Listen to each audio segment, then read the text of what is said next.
Racing isn't easy, but experiencing it is. iRacing puts you in the driver's seat with the industry's leading sim racing game. Drive on laser scan replicas of the greatest racing circuits from around the world. Go head-to-head against other drivers chosen by skill-based matchmaking to ensure competitive racing at every level. Compete across all your favorite series. In officially licensed cars, engineered to deliver the most accurate driving experience possible.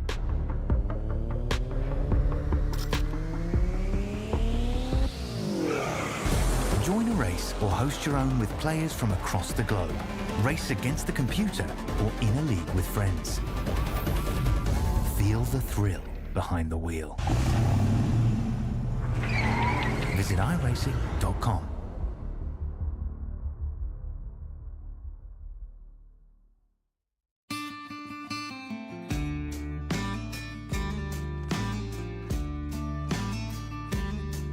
Hello, my name's Aaron Brown from the Garage Shop in Denver, North Carolina. We're here at the famous Bonneville Speedway in Wendover, Utah. One of the most harshest environments on the planet to race in, and that's why we need the best tools Snap-on has to offer.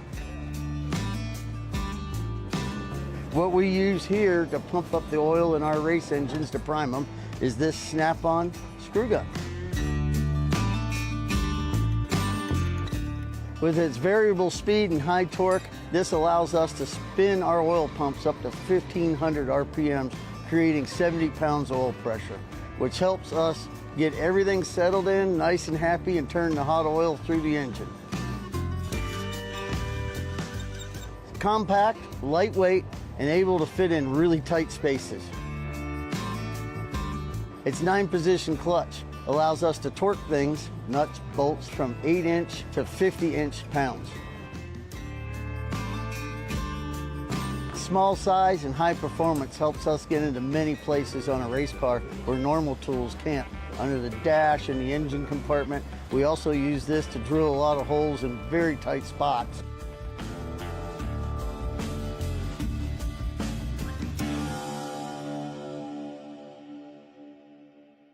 When you want to be the best, you can't settle for the rest. For anything on iRacing, there's just one name you need: Makoni. With the launch of Makoni Entertainment and Makoni Competizone alongside Makoni Setup Shop, we now provide the best of the best in setups, paint schemes, coaching, broadcasting, and event organization. With cars across all 4 license classes, we have what you need to hit the track with confidence. Grab a subscription and save money while going fast at MakoniSetupShop.com/subscriptions. And remember, at Makoni Setup Shop, there are setups, but your victories.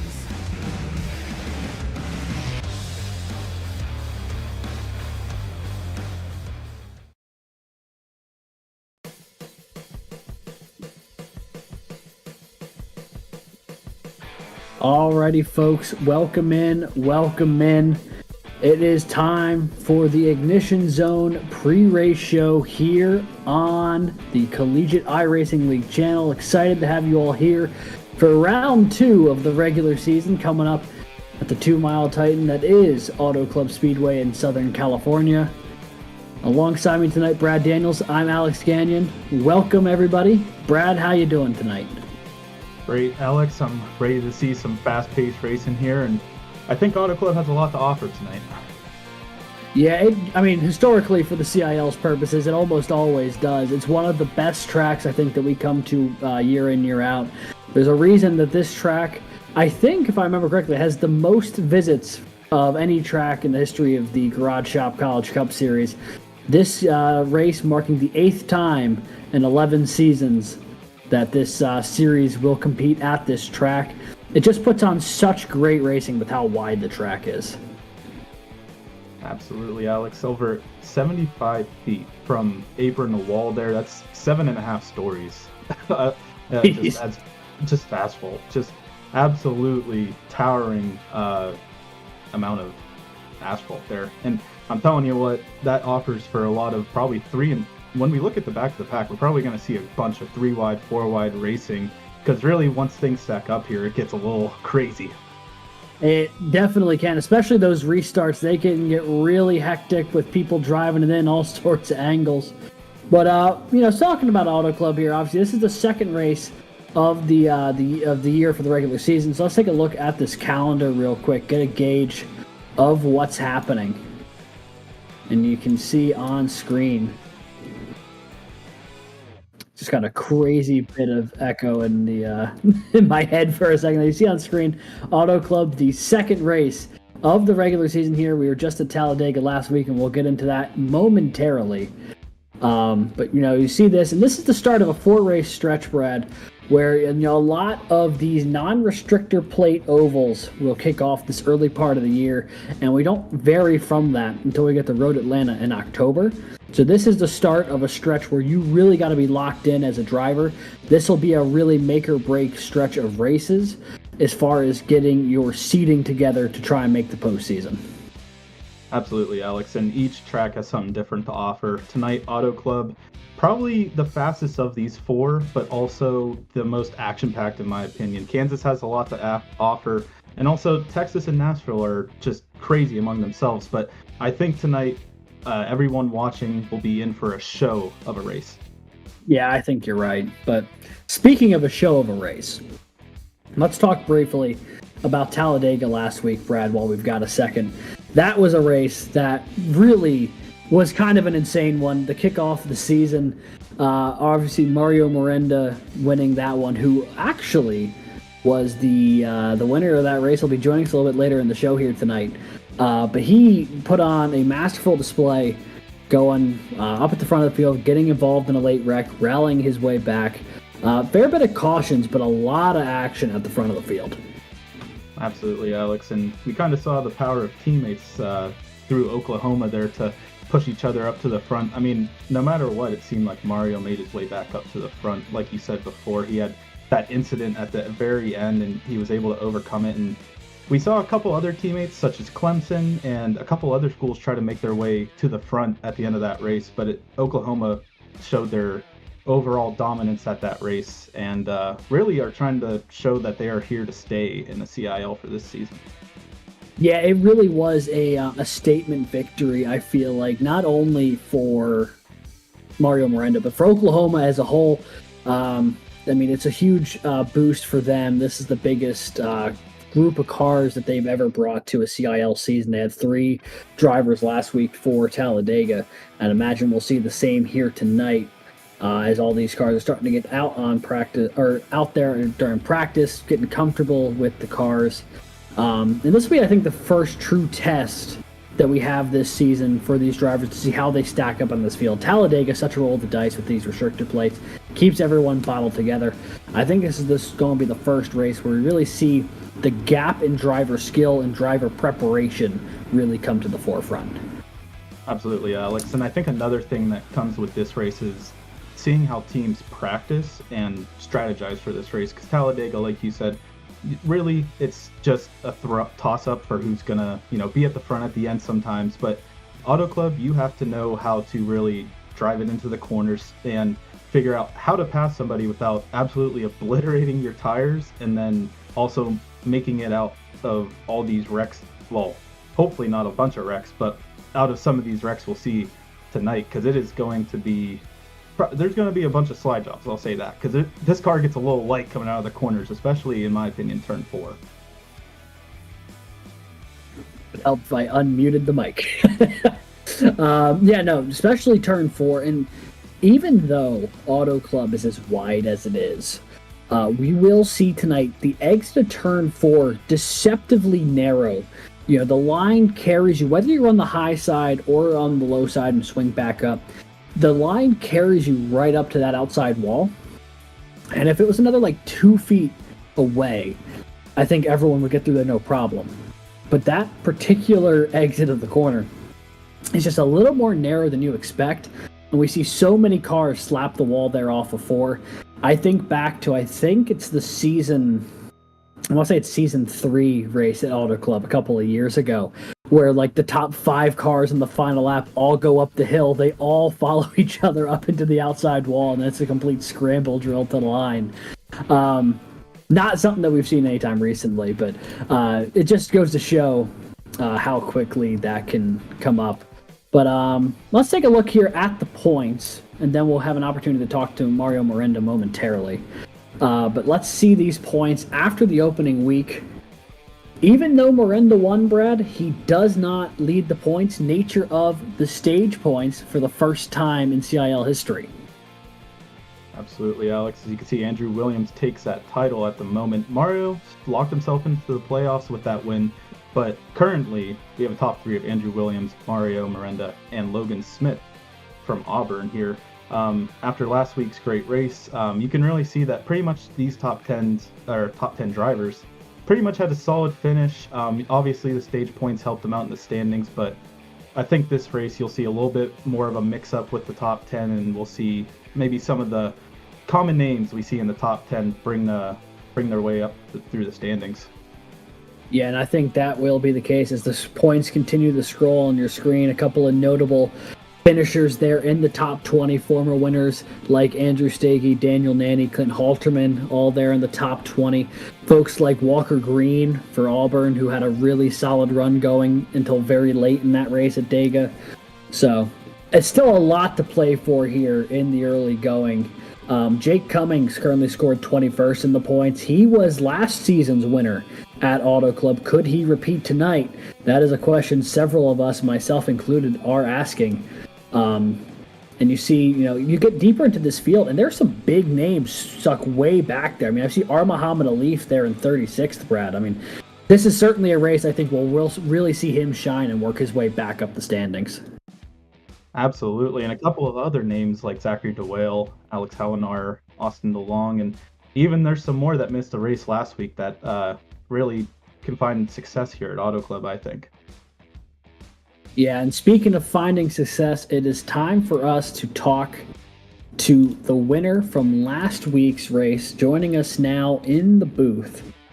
It is the driver of the 89 for Oklahoma, Mario Miranda. Mario, welcome to the Ignition Zone here on the CIL pre-race show. Pleasure that you could join us. How you doing tonight? I'm doing good. How about you guys? We're doing swell. Thanks for popping in, giving us a couple minutes of your time here, getting ready for Auto Club. Obviously, the big question is going to be, after last week's performance, what are the vibes going into tonight's race? Obviously, you've got to win. You're already locked into the postseason, but certainly I'm sure you'd like to back up the restrictor plate win with one where there needs to be a little more driver skill involved.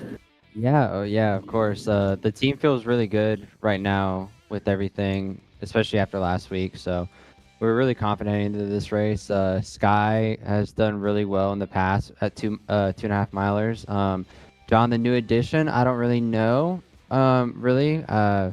what he has at 2 miles, but from what he's done and what he's told us, he seems pretty confident here, especially after Daytona, after him being up front all day and not getting the finish he wanted. He's very confident in heading into tonight, to get another OU car into the playoffs. So overall, as a team, we feel really good. Here on out, I'm just playing the team manager role. I'm just trying to help the other guys get into the playoffs. Great to hear, Mario. Hey, the one thing I wanted to know, including Auto Club here, is there any track in particular in this schedule before the playoffs that you guys kind of circled on the calendar to, really think that you guys would shine in that race? Personally for me, if there's a road course on the schedule, I'm very happy. I'm very excited for that. So I think Road Atlanta is on the schedule, and I love Road Atlanta. It's my favorite track in the world. Been there once in real life. I loved it. Love racing it. It's just fantastic. John, on the other hand, has raced at Road Atlanta in real life, so he has some really good experience there. So Road Atlanta is one of those tracks we have circled. Other ones are probably Kansas and Chicagoland, typical 1.5-mile tracks. Both Sky and John are really good there, including me as well. So those 1.5 miles that we have on the schedule, especially Kansas, Chicago, we have highlighted, and we're really looking forward to those races. One of the things that really has jumped out at me in the couple minutes we've had the chat here is how much of the focus here seems to be team focused for Oklahoma. Obviously, this year being, I think, the largest field that Oklahoma's ever fielded in the CIL now, with 3 drivers competing regularly. What is it like having teammates that you are working with day in, day out, prepping for these events, knowing that you guys kind of have each other's back? I got to imagine that is a big leg up from having the run as like a single car operation. Yeah, it's a huge leg up. I love it. It made me regret not doing CIL last year with Sky, but now with the addition of John, I feel like as a team leader, as my role, I should compete in CIL, help the two other guys here, and then we all know like the eNASCAR series as well. The driving time you get in here, the seat time you get is gonna help over there as well. So it's been a huge help. My freshman year, I was by myself and. I didn't do CIL my freshman year, and my eNASCAR journey, even though I qualified for all 8 races my freshman year, I never finished inside the top 20. So adding Sky last year and adding John this year is a huge help. And it's just like a big morale booster as well. You don't feel alone. OU has other titles like Rainbow Six, Valorant. They have 10, 15 guy rosters. They have substitutes. They have like basically JV teams, Team A, Team B. And iRacing at the time was just me. So as we're slowly growing, we just feel better overall. Honestly, that's great to hear. It's so much more fun, I feel like, when you have that community that are working together to put this together. That's something that Brad and I got to experience at Robert Morris, having a couple drivers who were all running at the same time. And I feel like it's a huge help, not only for on-track performance, but also just like mentally. Do you guys practice very often? And if so, what do those practices look like?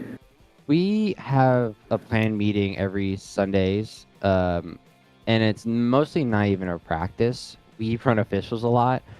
So John runs officials and Sky runs a lot of officials, and I'm starting to get used to running more. So Sundays we feel like we don't need to run practices. We kind of just have like an hour, 45 minute discussion of kind of review of last week's race, what we did well, what we could have done better, and then what we're looking forward to for next week's race. So we haven't had a discussion heading into Auto Club, but this Sunday we will have a discussion of how we performed tonight and what our game plan is heading into Kansas, what we need to work on. And if we are really struggling, we will just probably go into a test session, see what we can work on. If, let's say, Sky is struggling with qualifying speed, we'll just work on qualifying speed. But we all feel pretty confident. We'll kind of just write out a game plan, because honestly, official seat time is really good help.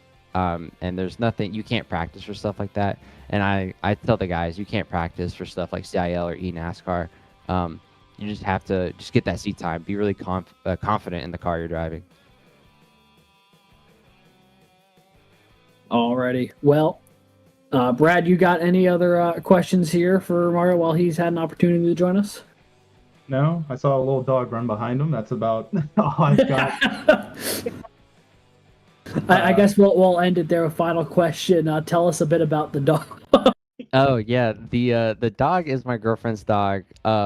She is currently on the other side of the room doing homework, and he's chilling over there with her. So Nice. you probably will see him throughout the race potentially, and probably for the rest of the season.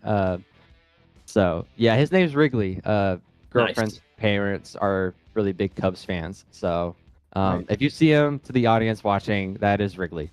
Nice. Well, pleasure to have both you and Wrigley join us here tonight, Mario. While you're here, before you get ready for the race tonight, anyone you'd like to shout out before we get going tonight? Yeah, I just want to shout out Oklahoma, OU Esports, all those guys, John and Sky, great teammates. And then all our partners, so the guy at Twisted Tech who provide all our sims, Moza Racewear who provide all our equipment, so our steering wheels and pedals, and the guys at Computer Connections who give us great PCs to race on, and also the guys at MSI. So a lot of help to this team to run, so thank you to all those guys. Alrighty, Mario, thank you so much for joining us. It was a blast having you up here. It was fun watching you do what you did last week at Talladega, and excited to see what you and the other Sooners have cooked up for tonight here in California. Appreciate it. Thank you. Go Sooners. Alrighty, and that was Mario Miranda, driver of the 89, winner last week at Talladega, and him, Sky Shrek, and John Hagan, I'm sure, looking to bring the heat once again tonight at Auto Club. But Brad, with that, I think it's time for us to take a quick commercial break so we can get prepped for race time here at round 2 at Auto Club Speedway. Green flag set to go off around 9 p.m., so we will be right back in about 5 minutes or so. In the meantime, don't go anywhere, and we will be back with the pre-race coverage for tonight's Garage Shop College Cup Series action. It's going to be a fun one that you're not going to want to miss. It's going to be the Shockeye Racing Performance 200 right after this. Racing isn't easy, but experiencing it is. iRacing puts you in the driver's seat with the industry's leading sim racing game.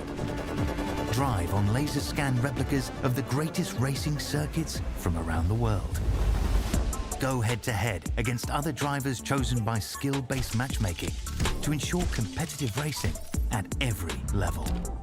Compete across all your favorite series. In officially licensed cars, engineered to deliver the most accurate driving experience possible.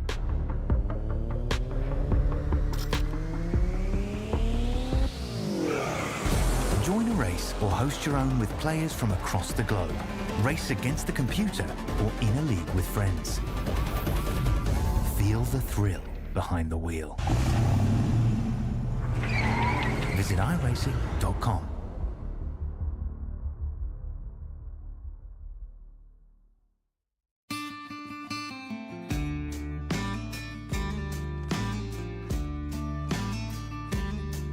Hello, my name's Aaron Brown from the Garage Shop in Denver, North Carolina. We're here at the famous Bonneville Speedway in Wendover, Utah. One of the most harshest environments on the planet to race in, and that's why we need the best tools Snap-on has to offer. What we use here to pump up the oil in our race engines to prime them is this Snap-on screw gun. With its variable speed and high torque, this allows us to spin our oil pumps up to 1,500 RPMs, creating 70 pounds of oil pressure, which helps us get everything settled in, nice and happy, and turn the hot oil through the engine. It's compact, lightweight, and able to fit in really tight spaces. Its 9-position clutch allows us to torque things, nuts, bolts, from 8-inch to 50-inch pounds. Small size and high performance helps us get into many places on a race car where normal tools can't. Under the dash and the engine compartment, we also use this to drill a lot of holes in very tight spots.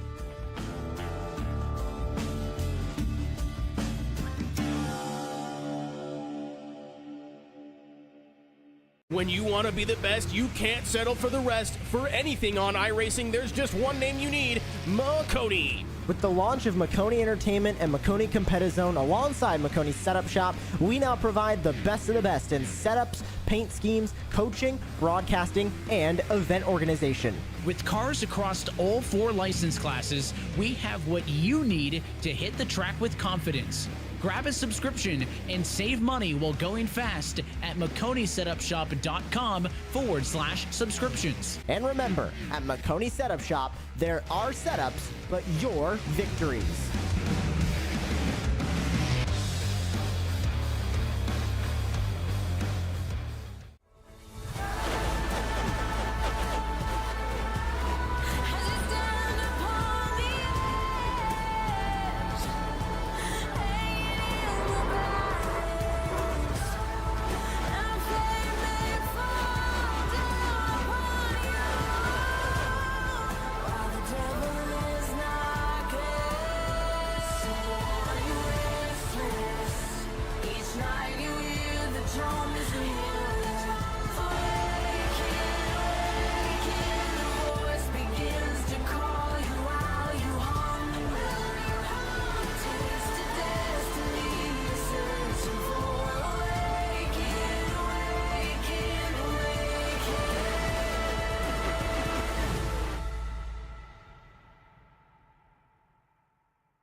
After a wreck-filled but thrilling season opener at Talladega, a staple of sim racing across the world, will play host tonight. Some of the best collegiate sim racers in the world travel cross-country for a battle in SoCal. Coming your way, live from the virtual Auto Club Speedway, it's the Garage Shop College Cup Series presented by the Collegiate iRacing League. Alongside producer Christian Hill and my co-commentator tonight, Brad Daniels, I'm Alex Gagnon, welcoming in to tonight's coverage of the second round of the 2024 Garage Shop College Cup Series season. This 2-mile track playing host to round 2 tonight, the Shockeye Racing Performance 200. This should be a fun one here tonight. Brad, how are you? Oh, I am absolutely on the edge of my seat for this race, Alex. One of my favorite tracks to race at. Also one of the scariest tracks to race at, in my opinion. Auto Club's one of the most exciting race tracks we have on the schedule. Yeah, I'm even more excited probably for this race more than Talladega, just because there is a lot of action on this track, very wide, and it offers a lot for the CIL here. Yeah, a lot of different lanes that we'll talk about in just a second here, but a big shout out tonight to Shockeye Racing Development, tonight's sponsor for the Shockeye Racing 200. Shockeye Racing Development, virtual driver program designed to make any driver as good as the pros through their custom development system that utilizes special education, personalized approaches, innovative ideas, and a larger community. The program is owned by former CIL driver and former CIL race winner Kent Hunley. Feel free to give him a DM today if you're interested in joining the Shockeye Racing Performance Driver Development Program. Big thank you to Kent and to all of Shockeye Racing Development for their sponsorship tonight of this event. And I think he picked a good one because Auto Club truly is one of the best tracks. Brad, tell us a little bit more about Auto Club as a whole. Overall, the track is based in Fontana, California, SoCal, and you can see in the Google Earth view here, zooming in to the racetrack here, you can see it's pretty, it's surrounded by a lot of different buildings here. It's definitely within the heart of Fontana. So the track opened in 1996. Jeff Gordon won that first race, and as you can see here, it's a 2-miler. We got 4 turns, pretty much a very similar 1 and 2 compared to 3 and 4, but Alex, tell us more about the racetrack here. Yeah, I mean, 3 and 4, obviously a little bit tighter than 1 and 2, but overall not too bad. This place has only been open about 25 years. Unfortunately, no longer with us is the live version of Auto Club Speedway. Got torn down last year to be converted into a half-mile short track. We'll see if that is the case. Hopefully it does, because this track is a ton of fun, especially in iRacing. And we've been coming here for a long time. This is the 8th time in CIL history that we have come here to Auto Club Speedway. First time was Season 3, all the way back in the fall of 2021. So these some of these drivers very familiar with CIL action here at Auto Club. And this place is fast. I mean, you'll get the speeds up to 200 miles an hour here most likely. It's only about 40 seconds to get around this 2-mile track.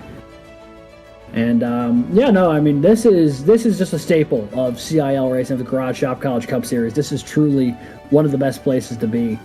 And I guess I'll float this question out to producer Christian, who's in the void here in our headsets. If we've got the qualifying video ready to go to show him what it's like to do a lap here. Alrighty, we will have that for you momentarily, folks. So we will show you the old onboard in a moment here of what it's like to drive around 190 miles an hour around this race course.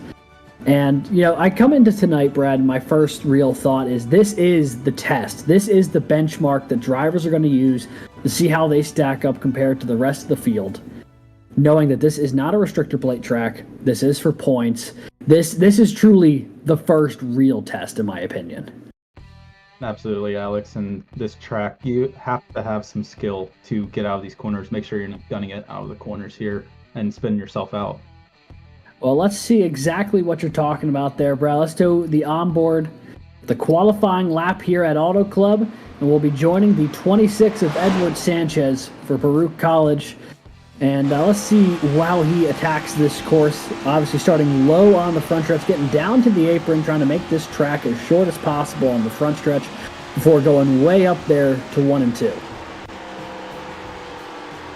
Taking that low line going into 1 and coming out of 2 here, you'll see he'll continue the speed down the backstretch. Now, one thing to note, during qualifying, a lot of racers will use that inside line to gain more speed, and like Alex said, use as little track as possible to get around here as fast as possible. But as you can see in 3 and 4 here, I think this is where we're going to see a majority of where our racers will be riding this wall, and I probably will see a couple tags, if not within the first couple laps.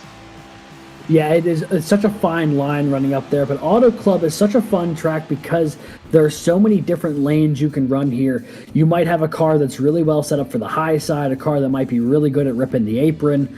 There's so many different ways you can attack this, and especially when you're battling side by side. If someone is trying to pinch you down low, there's multiple lanes you can descend to get down to the apron, or if someone's going up to the wall, you can follow them all the way up there. There's a ton of room to roam and experience here at Auto Club, which is a ton of fun. We'll have the grid for you all momentarily. Just about done with qualifying. And alrighty, let's take a look at tonight's starting grid for the Shockeye Racing Performance 200 from Auto Club. On the pole tonight, there we go. It is John Hagan of the University of Oklahoma, the car who pushed the winner to victory last week for OU, puts it on a pole with 39.786. A quality run there for the 27 of John Hagan to take the pole. Jason Wallet for Drexel University, P2, did not make the show last week at Talladega. This is his season debut, but he has won a CIL race before. Can he do it again tonight? Mario Miranda rolls off in third, last week's winner from Talladega, alongside Logan Smith, last week's runner-up. In row 3, it's Edwin Onofre from the University of North Texas in that 199. Ryan Whitlock from the Alabama Huntsville University there. He is rolling off in 6th. 7th is Brandon Schulenberger from Wingate University. Ball State's R. Muhammad Alif rolls off in 8th. And in row 5, it's UNC Charlotte's Clint Halterman and St. Clair College's Zach DeWale. Starting in row 6, Oscar Enriquez from George Mason, and to his outside, Jake Cummings from Converse. 13th, we got Garrett Baton from ASU and Jake Hall from Clemson. Starting 15th, Daniel Nanny from Ball State. To his outside, our current point leader, Andrew Williams from Clemson. Starting in 17th, Matthew Burton from East Tennessee State and Edward Sanchez from Baruch. And rounding out your top 20, Jared Kaler from UNC Charlotte, and to his outside, Charles Wembley from Guilford. Wembley making his debut for the season as well. Bryce Kobler rolls off 21st tonight for Emory and Henry. Landon Velicky to his outside for Auburn. Sky Schreck, the third University of Oklahoma driver, rolling off 23rd. Jordan Byers from Penn State rolls off 24th. Connor Bingle, 25th for the University of Alabama Huntsville. Nick Stockner from Clemson to his outside. Ben Neller for Ball State rolls off 27th. 28th will be ECU's Ricky Paz. And row 15, it's Akon Lamar for Howard Community College and Zach Tallman for the Penn College of Technology. Row 16, Kelton Quick from Ball State University and Logan Harpine from ETSU. Andrew Stagey from Indiana University and Sawyer Mullins to his outside from Emory and Henry. In 35th, we got Dylan Godinez and Connor Martin to his outside, also from ETSU. Andrew Burrell from Clemson University, and to his outside, Nathan Crone from the University of Toledo. And in row 20, Lucas Moody from Ball State, to his outside, Ben Fior from Marist College. The last cars to make the field tonight will be Wesley Shaw from Texas A&M or Texarkana, Devin Defoe from the University of Arizona, and the last car to make the field tonight, Ethan Decatur from Valparaiso. Cars not making the show tonight, Keither Phillips from the University of Toledo will not qualify, nor will the remaining cars that rolled by on the screen there. A little bit of a jump start there from producer Christian, but that is our field tonight. 47 cars attempted to qualify, 43 made the show. And with that, I think it's time to jump down to the live feed of what's happening here on track.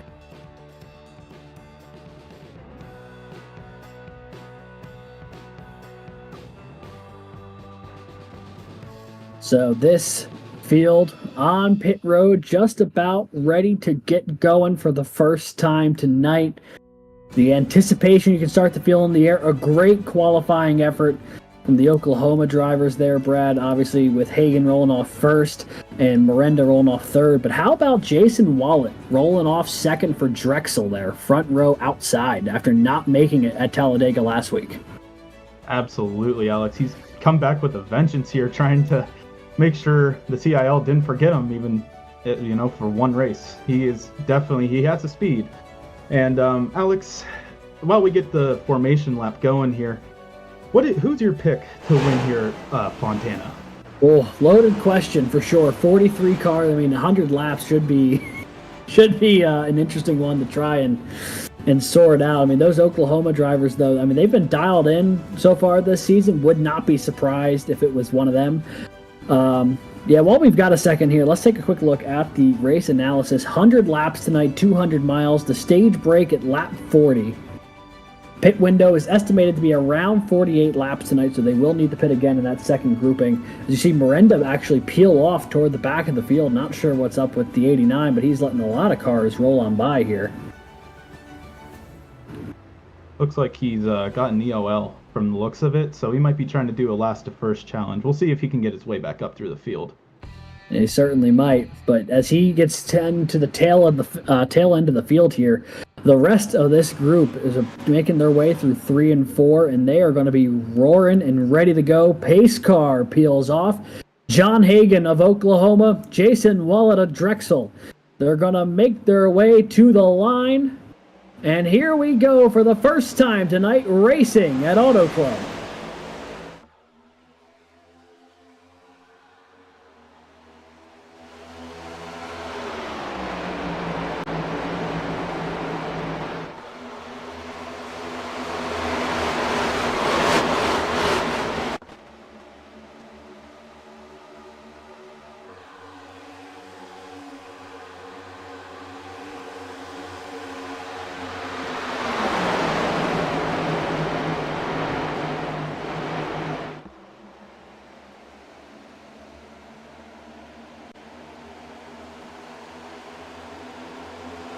The first lap of this Shockeye Racing Performance 200 will go the way of John Hagan. Not by much, though, as Edwin Onofre is knocking on the door. But look at this behind him. 3 wide, 4 wide even as they make their way through the corner. Jake Cummings trying to run the apron. Halterman in the middle. DeWale up high. Big moves early for the 95 machine as he tries to work his way back to the front. He won last season at Auto Club. Can he do it again? Bold move coming out of turn 2 there. As you see John Hagan trying to poke his nose down below Edwin Onofre for the lead, but we got this battle back here. 3 wide coming out of turn 4. It looks at Edward Sanchez, Logan Smith, and a bunch more. It looks like Edwin Onofre is going to lead this lap. And really, Alex, it looks like there's a lot of action here so far this race, and it's only been 3 laps, not even. Not even, yeah. They are absolutely covering every square inch of racetrack right now. Edwin Onofre surges to the lead. Someone sideways deeper in the field. Caution's out for the first time tonight. Going to collect a couple of cars in that one. It looked to be a UNC Charlotte machine. Clinton Halterman's around. So is the 36 of Sawyer Mullins. Not the way either of them wanted to start tonight. It looks like the 57, one of the Toledo cars, also caught up in that one. And, I can't say I'm particularly shocked. They were running 4 or 5 wide through the corners, and it's only a matter of time before that'll come back and bite you. Auto Club gives you a lot of room. That doesn't mean it's always the wisest decision to go 4 or 5 wide on the opening laps. unfortunately for Clint here, Season 8 winner, he's got in trouble early. We're going to take a look at the replay here to see what happened. Coming through the front stretch here, going into turn 1. Oh, he gets a bump by the number 40, and then he saves it. And oh my gosh, this is a lot of weight. He was working that thing, trying to hold on to it, but eventually fell back into the clutches of his teammate Jared Kaler. Zach Tallman in there. Looks to be Ben Neller amongst them as well. I mean, a lot of cars who ended up making contact with the 077 eventually. But, he nearly saved that thing. I mean, he was loose the entire way through the corner. It's amazing that thing didn't go around on him earlier. Absolutely. I mean, look at that. He was probably about 20 degrees, to the left, and it just he couldn't save it. I mean, this track, it's hard to regroup yourself in the middle of the turn, and it's just devastation to the back of the pack of the field here. A lot of cars got some minor damage. I don't know if there's any catastrophic damage, though. The only one actually might be the 077. Halterman got a pretty big hit. On board here with Ben Fiore. This is the Marist College machine. And this is all the way back in the back of the pack here, and you can watch this unfold in real time.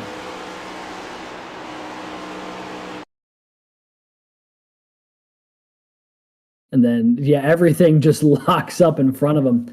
Does a good job to try and get out of the way, and then just, sees the 79 go down. He tries going up, and the 077's right there.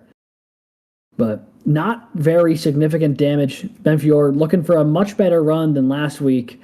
Was one of the early cars caught up in an incident at Talladega. Was one of the last cars on the timing tower when it was all said and done. He's looking for a big bounce back here tonight, but a lot of cars already down on pit lane getting service done. Thankfully for them, the pace laps around this track take a good bit, so they can get a good bit of their damage fixed here if they want to stay on the lead lap, and also they won't lose too many laps for sitting in pit lane and trying to repair their damage. Yeah, for sure. So you see a few cars making their way out on track here. Landon Velicki amongst them. The Auburn driver. Sky Schreck for the University of Oklahoma, also on pit road right now. As is Jared Kaler. It has not been a season that has been super kind to the multi-time former champion so far. Had a good finish last week at Talladega, all things considered, but did get jostled around in a couple of wrecks, and looks like tonight will start the same for the 58 machine.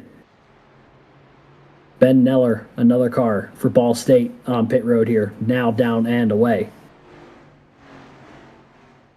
Edward Sanchez, I think, was trying to get going before his pit crew let him out the box.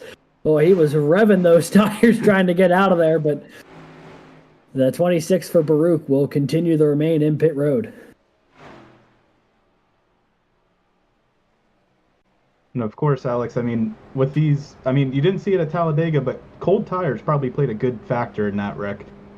It was 3 laps in, but still, these tires need to have a little bit of wear and tear on them to get a little more traction. Yeah, there's a point where they start hitting optimal temperature and they start driving real nice, and then they eventually start to fall off after a while. But they were probably just starting to get to those optimal temperatures, but to your point, I don't think they were quite there yet. I think they probably would have needed one more lap to really have those tires up to a temperature that would have been comfortable. So, as we're on board here, the 199 of Edwin Onofre and John Hagan, 27 for Oklahoma, those two will lead them to the green. Looks like Schulenberger is tucked in with Wallet there in row 2.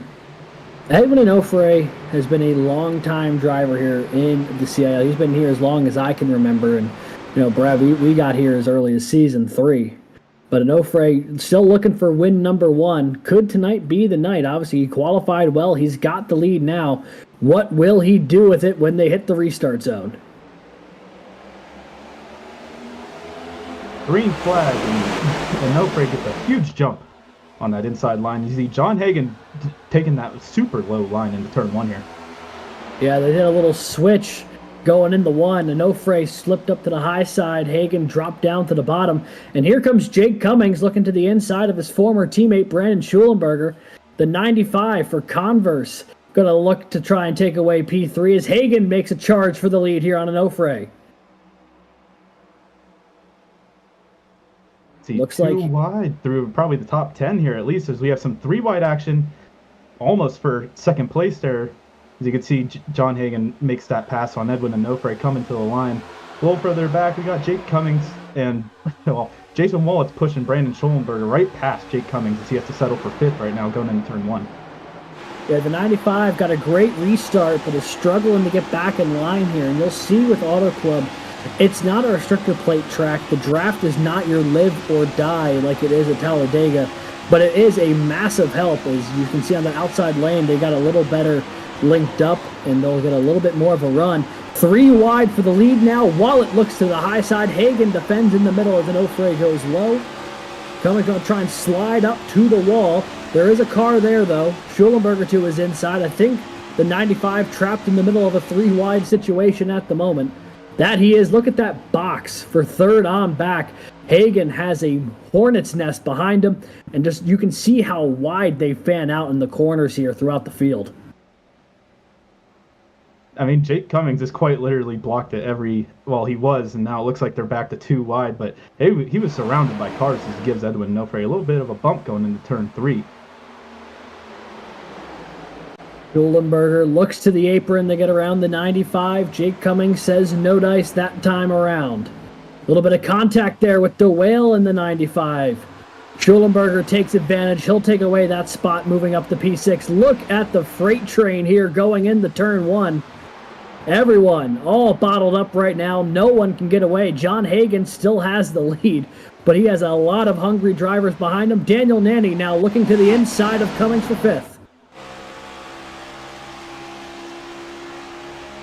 Looks like a little bit of shiftiness back there about 5th place, as it looks like Jason Wallet takes the lead from John Hagan here in turn 3. Oh, he's actually on the outside of him, as John Hagan's going to get that momentum from the outside, and he's going to get that pull down the front stretch.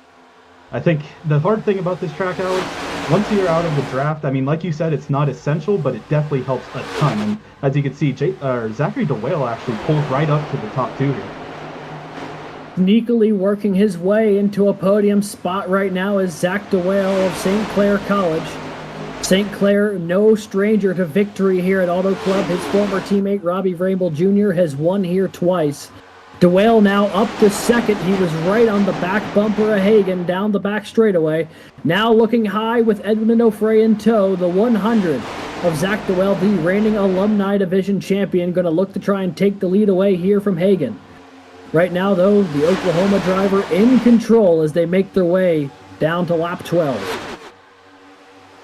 He looks for the lead, and he's going for it. He's diving it into turn 1. He doesn't clear Hagan. Hagan keeps his nose in there as they come out of turn 2. Again, Hagan's going to have that momentum from the slightly higher line. You can see it, as it's not that much of a speed difference. He is pulling a little bit, but Zachary DeWale used that side draft to keep him in tow, and back again, turn 3, Zachary DeWale sends it in there, but Hagan won't let him go.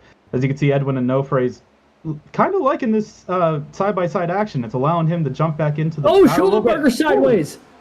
Can he save it? No, he's coming back up the track! Right in the middle of traffic! That is going to be a big one.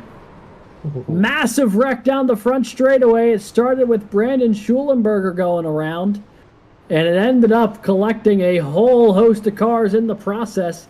That started from around the 6th position. Oh, guys. It's a stationary target. You got to get around them. I believe that was Ethan Decatur, and I believe you're right. And I think Logan Smith possibly who was sitting there. Going back to the replay here, Jake Cummings and Brandon Schollenberger battling still. Looks like Brandon just gets loose. No, Jason, a little bit of help coming out of turn 4. And you just can't save it. And Ricky Jake Hall, the Auburn car of someone, I can't tell from here, Jordan Byers. A lot of cars involved there. Yeah, it just looked like, to your point, the 7 got loose, was trying to catch it down the racetrack, and then just there was nowhere to go for the 76. The 7 kept chasing it down and away. And they do just barely make contact, but with how out of sorts the 7 already was going to send them back up. On board here with Ricky Paz.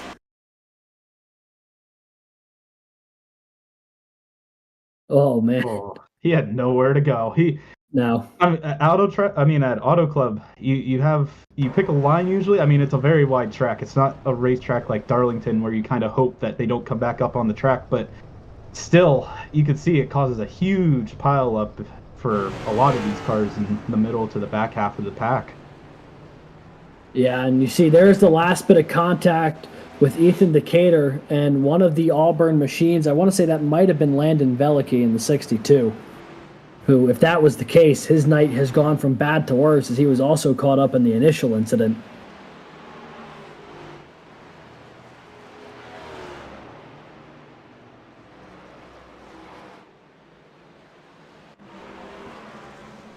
So cars now making their way back onto pit road. And now this is a situation I wonder, Brad, as a driver, would you consider coming down pit road here if you weren't involved in either accident? If the fuel window is expected to be about 48 laps or so, if you were to pit here, you would only need to stop one more time, but you would be forfeiting probably a chance at the stage points that come up.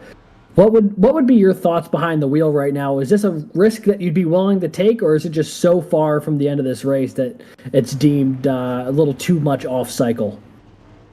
I would say if I was in one of these cars, I would probably take the risk, because even though we have seen 2 cautions in these 15 laps, if it goes green here, I mean, probably 10 laps worth of race wear on these tires. So that would be a good bit of speed that you could catch up. I don't know if you can make it back to the top 10. It really, like I said, depends if the rest of this stage goes green.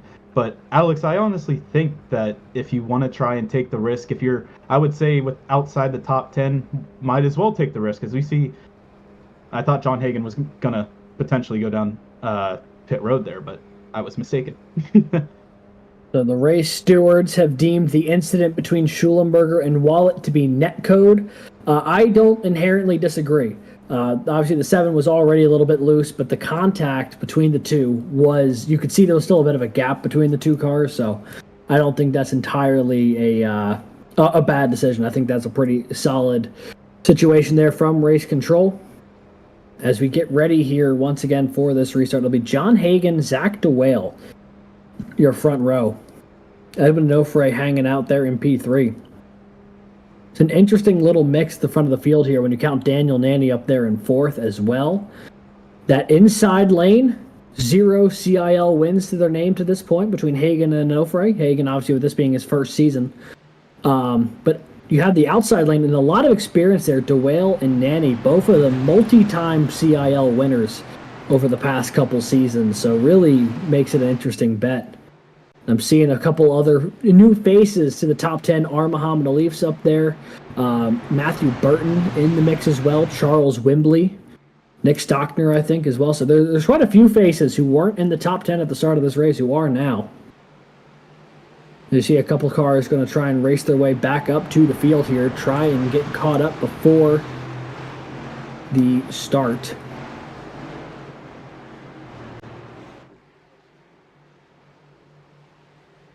What will Hagen do this time around on the restart? Had to start last time from the outside as a Nofre led him to green. This time he'll get to dictate when the field gets to go to the stripe. Pace car peels away. Green flag hanging high in the air here over Auto Club once again. Hagen will step on the throttle and we are racing once again at Auto Club.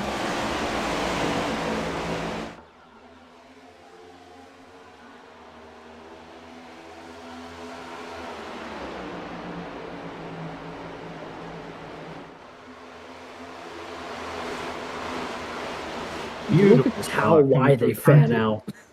Yeah, that is it's like watching a documentary like on wildlife. It's just, they're everywhere on this track. It's like when you hit the bird call and they all go scattering. It feels like that they take up every available bit of space out here. And then they all condense back down like an accordion to that outside wall coming off the corner. See them charging back to the line. Hagen will lead that lap. Nanny's looking to the inside of DeWale for second. And then you've got Oscar Enriquez there for George Mason, who's worked his way up into the top 5 as well. Hagen's under a lot of pressure right now from multiple attackers behind him.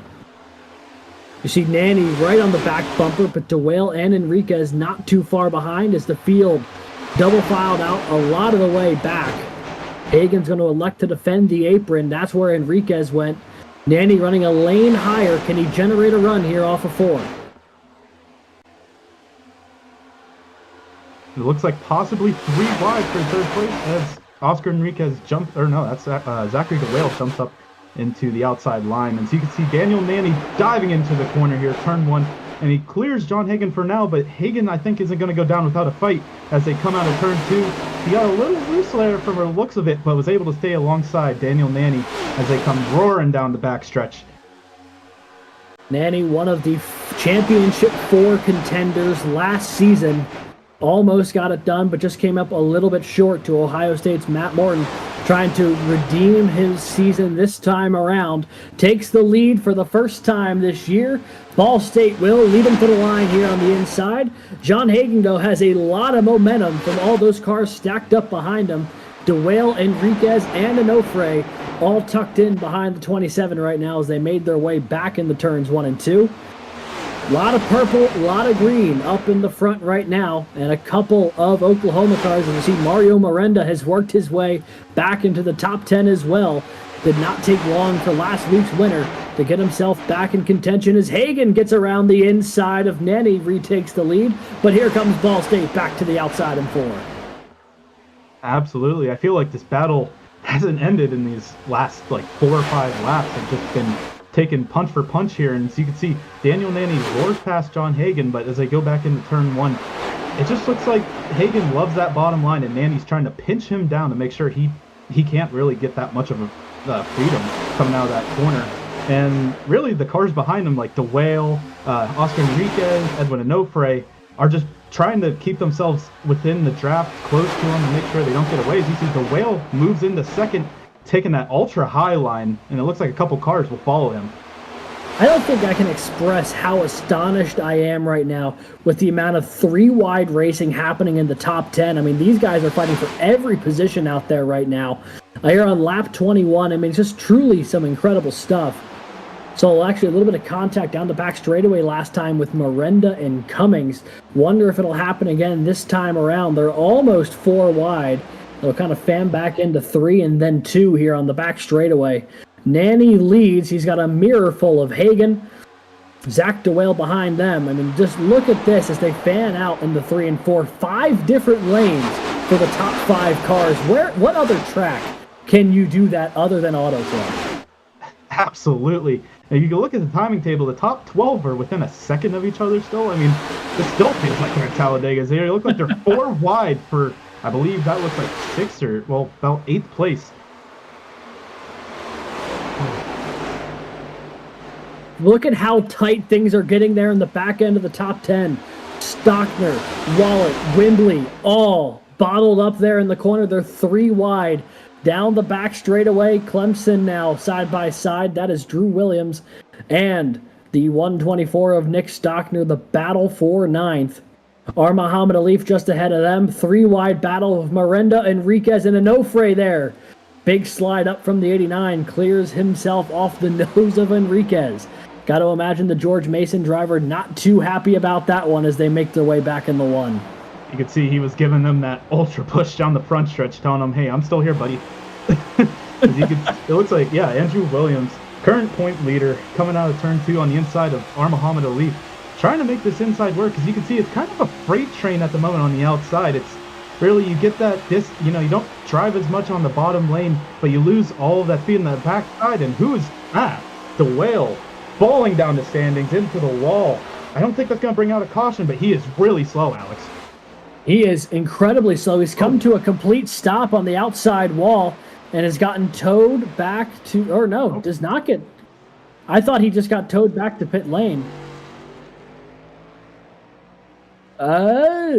Interesting theory here from producer Christian. We saw him blink on screen a moment ago. That may have been an internet issue there for the 100, and just safest bet, put it in the wall to avoid getting caught up in traffic and potentially ending the nights of other drivers. Maybe the case. We'll have to see what happened to the 100. I mean, he was running so well in the opening quarter of this race. running top 3 most of the evening. Yeah, that's just a bad break. I mean, I don't know what happened. It doesn't look like I was initially thinking maybe it was just a toe, like he broke the toe link in the right front. I mean, he is in the wall, as you could see, just riding that thing out. Yeah, I honestly don't know, Alex. It's odd because there's just no attempt to get off of the wall. So you see, here he is. He's running in 3rd place here, going into turn 3, and gets a piece of the wall, and then is just there. There's no action to try and get off the wall here as the field goes rolling on by. Does get out of the throttle, though. I wonder if it's an internet issue, because that is a bizarre incident. And then, yeah, he blinks momentarily and then comes back onto the track. So maybe a connection issue for the 100. Bizarre, whatever it is. Potentially.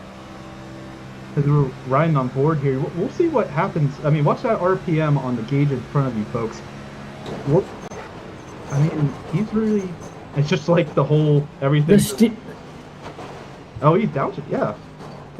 He is downshifting. That is true. But the wheel... I wonder if the wheel died. I mean, there is no motion on the wheel there. Oh, he's back up to 5th gear. All right. Yeah, I don't know what happened there.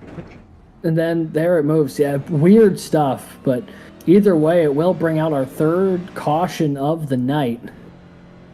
And that will get us into a situation where it'll be about a 12-lap shootout probably to the stage break, which Brad and I are 100% gonna remember tonight. We're gonna improve on our work from Talladega. We're gonna remember that the stage break is there. Not only is it a new rule for the Garage Shop College Cup Series this season, it's a new rule for us in the booth, and we'll make sure we call it right this time around. We totally didn't forget last week. No, definitely not. And if you think it did, no, it didn't. Exactly. One thing I wanted to note, Alex, as a topic of discussion, obviously I don't think this happened to Zach there, but in iRacing, these walls kind of sometimes just grab you and they won't let go. I know in races past where I've touched the wall and it just seems like I'm super glued to it for the entire turn. And I know we might see that sometimes throughout the race here, because once it happens to you, you just get all out of sorts. Yeah, it's like not the inadvertent, but the involuntary Ross Chastain. That's what the word I'm looking for. But while we've got a moment here, want to give a shout out to our lovely folks over at the Garage Shop. The Garage Shop is a race car fabrication company that builds some of the fastest and most unique cars, trucks, and off-road vehicles in the world. Their mission is simple: honor the racers who came before us and put our competitors behind us. Visit thegarageshop200.com to learn more. Shout out to the Garage Shop for their continued support of the Collegiate iRacing League.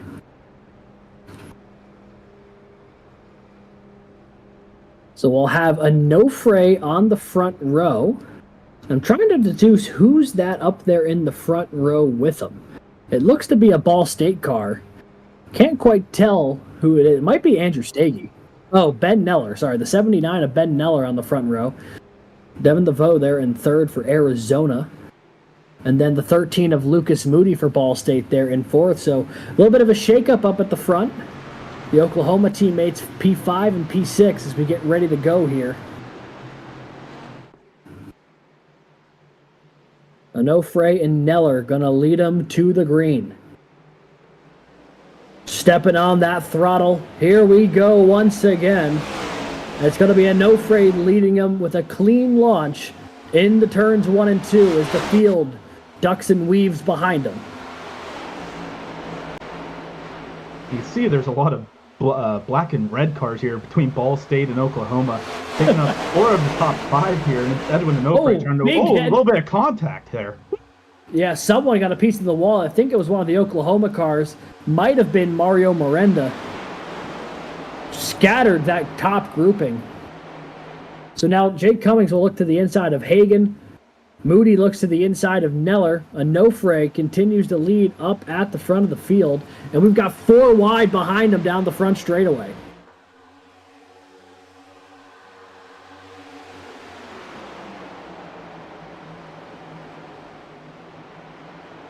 And these restarts don't cease to I mean, they provide so much action. You can see 4 wide, and especially up at the front, no one can really get away from each other. It's just constant action, which Auto Club, like we said before, the draft will keep you in it. We have a caution here.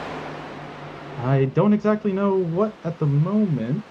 Yeah, nothing that we were seeing a good bit of the track there, and nothing immediately came to mind.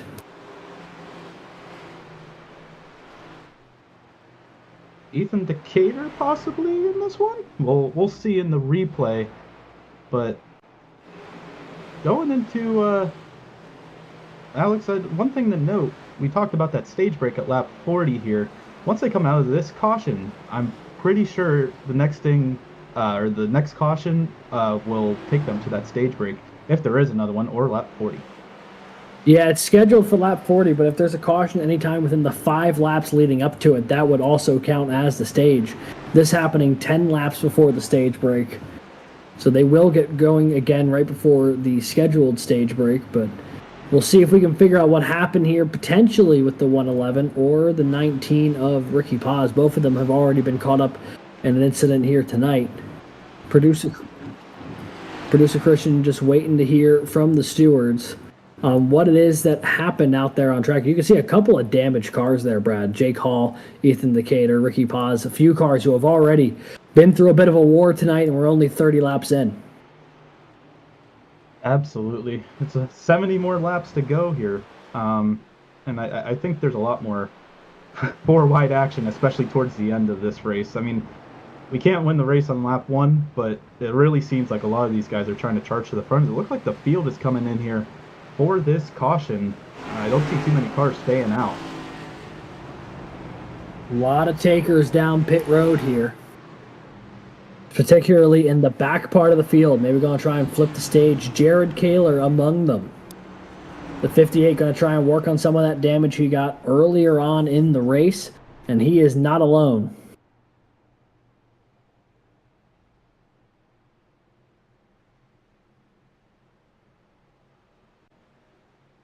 Sounds like the caution may have been for last week's runner-up, Logan Smith, the number 34 machine for Auburn.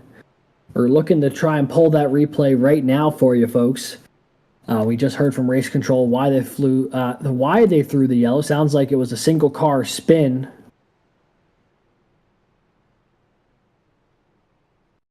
Here we are. On board there with the 34 of Logan Smith.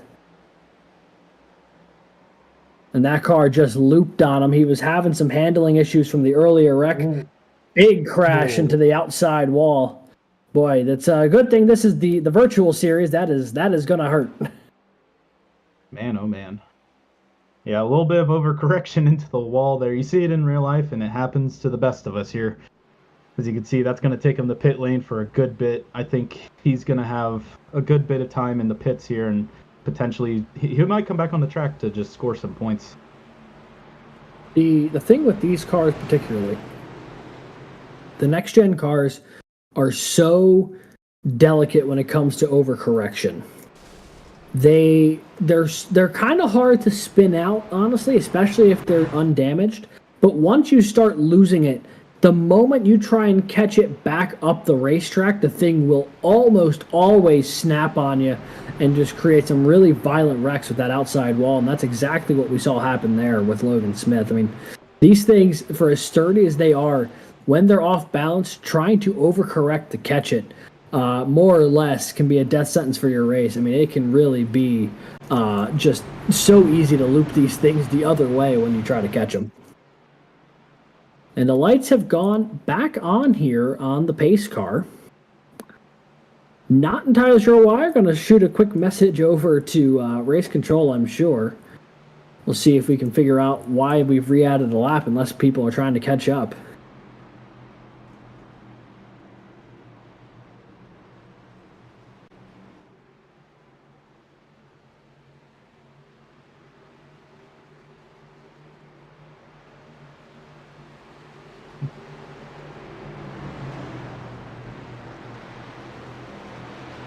They'll make their way through 3 and 4 for at least one more time here. The lights are still on the pace car.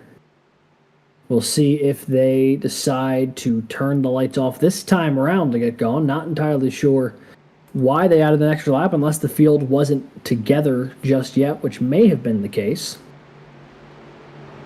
Yep, lights out this time around, so I guess in theory, Brad, this will be the time we get to go racing once again here at Auto Club. A lot of cars still in this race, and we've already seen a lot of cars up at the front of the field. It's been a fun one up at the front of the field so far. Absolutely, and as you can see on the left side here, we got this amazing graphic splitting the two alumni and students apart as they're running currently in the race. As you can see, Ben Neller leading the students here, and as you can see on the bottom side, Edwin Onofre, and then you go back a little bit to Nicholas Stockner and Andrew Williams, who are second and third. And really, Alex, I mean, as we always talk about, you can see that the CIL has both alumni and student, and there's two separate championships. So those championship points shown there are important to the running order currently. As you can see, Edwin's going to have a good bit of distance between him and the next alumni. Yeah, obviously, you know, there is the overall championship for the combined divisions, but there is both a student and alumni championship that you, for each respective class, is fighting for out there. And the points, there's a combined one for the overall championship and then a separate one for both of their respective divisions. So multiple things to fight here, multiple things to fight for in the CIL, not only for the overall championship for your respective class as well, whether you're in a student or an alumni of your respective school. Big opportunity here for Edwin Onofre with that gap to the other alumni as the green flag goes back in the air. Neller going to try and hold on to the outside line.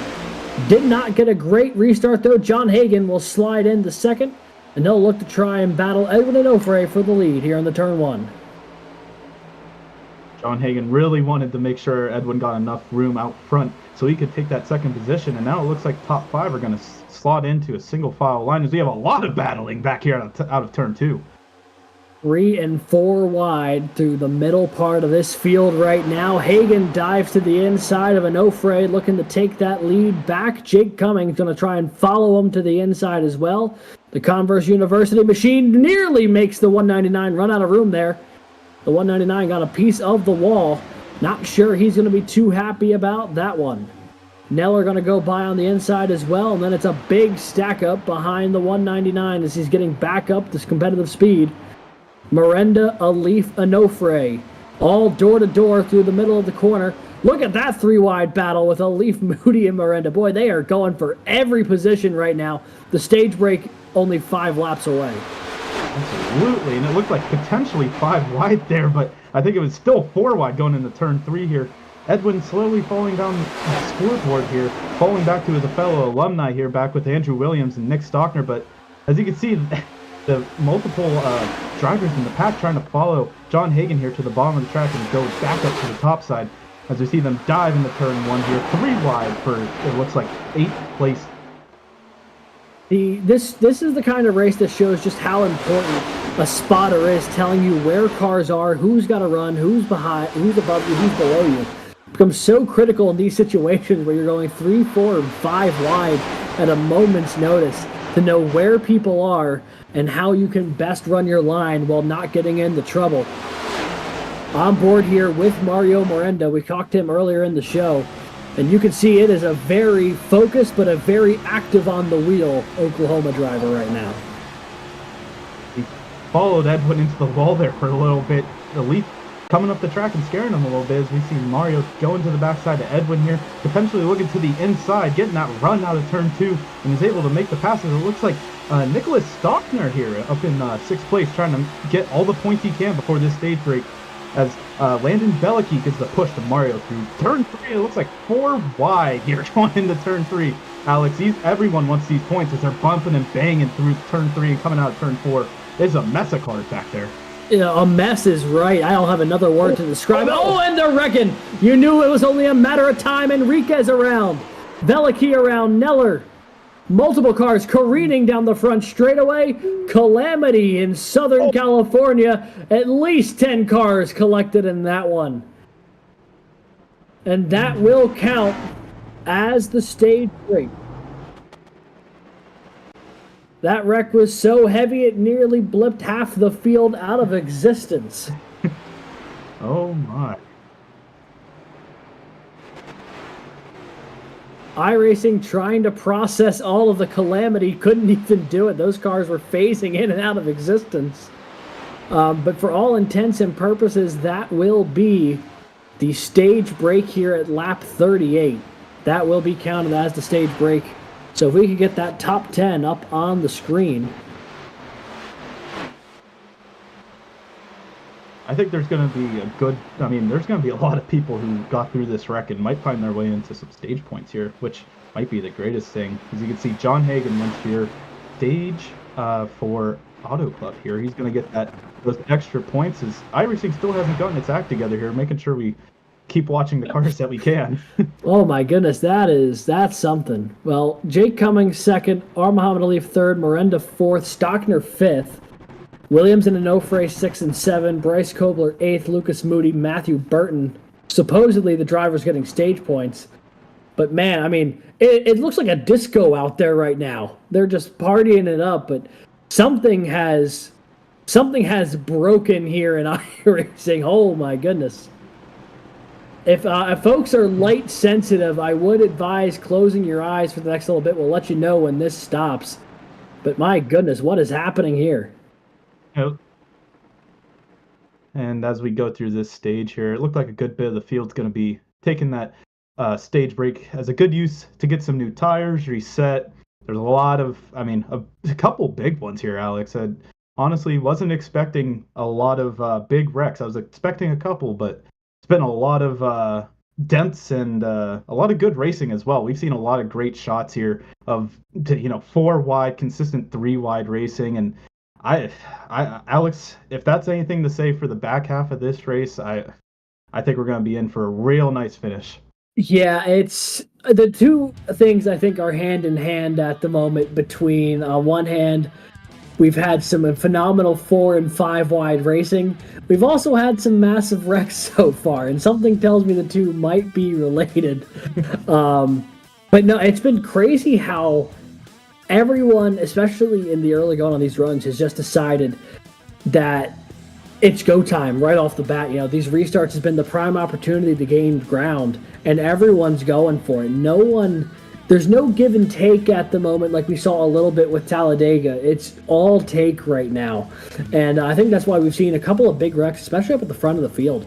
I mean, the Schulenberger and Wallet incident was inside the top 10. That incident there was inside the top 10. I mean, there have been multiple ones up at the front of the field with some of the fastest cars tonight that have collected a whole host of people because everyone's running 3, 4, 5 wide. And it's made great action for us up here in the booth, but it's also been, I can't say I'm shocked that we've had a couple of really big wrecks already. I'm just shocked it's come from so far up in the field. Because normally when you see those wrecks of 3, 4, 5 wide, it's usually those cars kind of in the mid-pack really trying to vie for position. But lately it's been all cars in the top 10 who have been, banging doors with each other and spinning each other out. Obviously not intentionally, but they're just running out of room. Mm-hmm. Absolutely. And I think, Alex, one thing to play into it, and I want your opinion on this, is these tires have a fall off, I believe, around 11 or so laps, 12 laps, where it seems like everyone has the pretty similar tire, and it starts to get a little more sketchy out there on the track. You're feeling like you're driving on ice at times. So I think, to your point, I think a lot of people are trying to use the tires while they're fresh to make these passes, and that's kind of going it's making it a crazy race, and also some crazy cautions as well. Alrighty, so hopefully we've got that back and sorted for everybody. Seems like we're in good shape, but if everyone's got a lucky charm, I would grab it now. Try and hold on to it.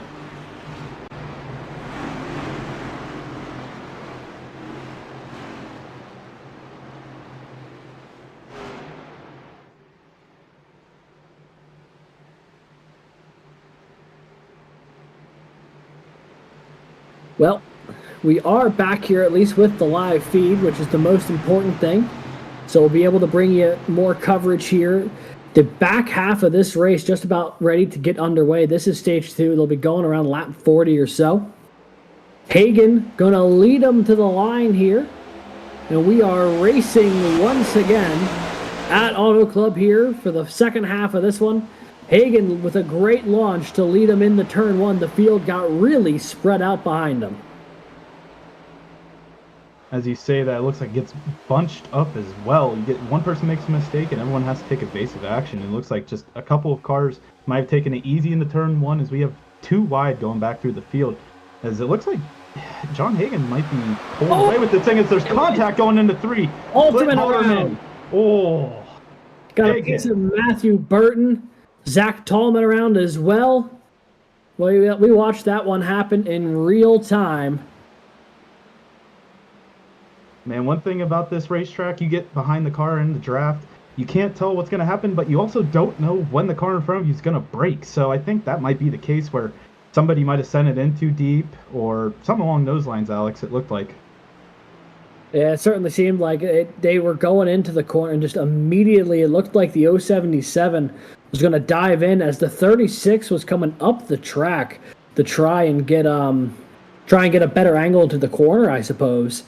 And the two of them just met in the middle, but that was heavy damage, particularly for the 077, his second wild ride of the night, and to my understanding, I think his second one that's been rather involuntary. That's a good point, Alex. I forgot he was in an earlier crash. So yeah, he was in the first one. Yeah. You can see it, the 36 might have not dived it down Just as much. looped him, yeah. Yeah. As the 33 is just an innocent bystander along with the 71 there. That's, oh, geez, a huge wreck further back in the pack there. Whew. So, yeah, we'll see here. This is on board with the 36, and just, yeah, the 77 tries getting down to the corner a little bit as the 36 was still going straight. And, you know, just a miss there from both of them as far as knowing where each other was. And then this collected a whole host of cars. So you see the 36 still going up toward the outside wall as the 77 attempts to try and get down to the corner, and then just the 36 drives basically clean through him.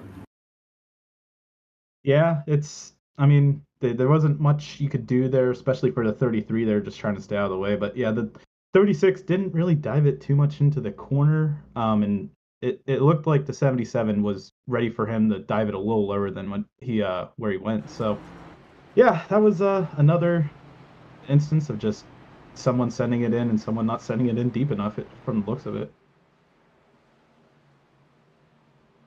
Mullins has to nature that car a little bit. Not too much damage on his part, but I think Clint Halterman is the big loser along with with Matthew Burton, who just got caught up in it. So we are making our way on to lap 44 here, the Garage Shop College Cup Series, the Shockeye Racing Performance 200 from Auto Club Speedway, round 2 of the season. It has been a busy affair, to say the least. A lot of cars all shuffling in and around the top 10.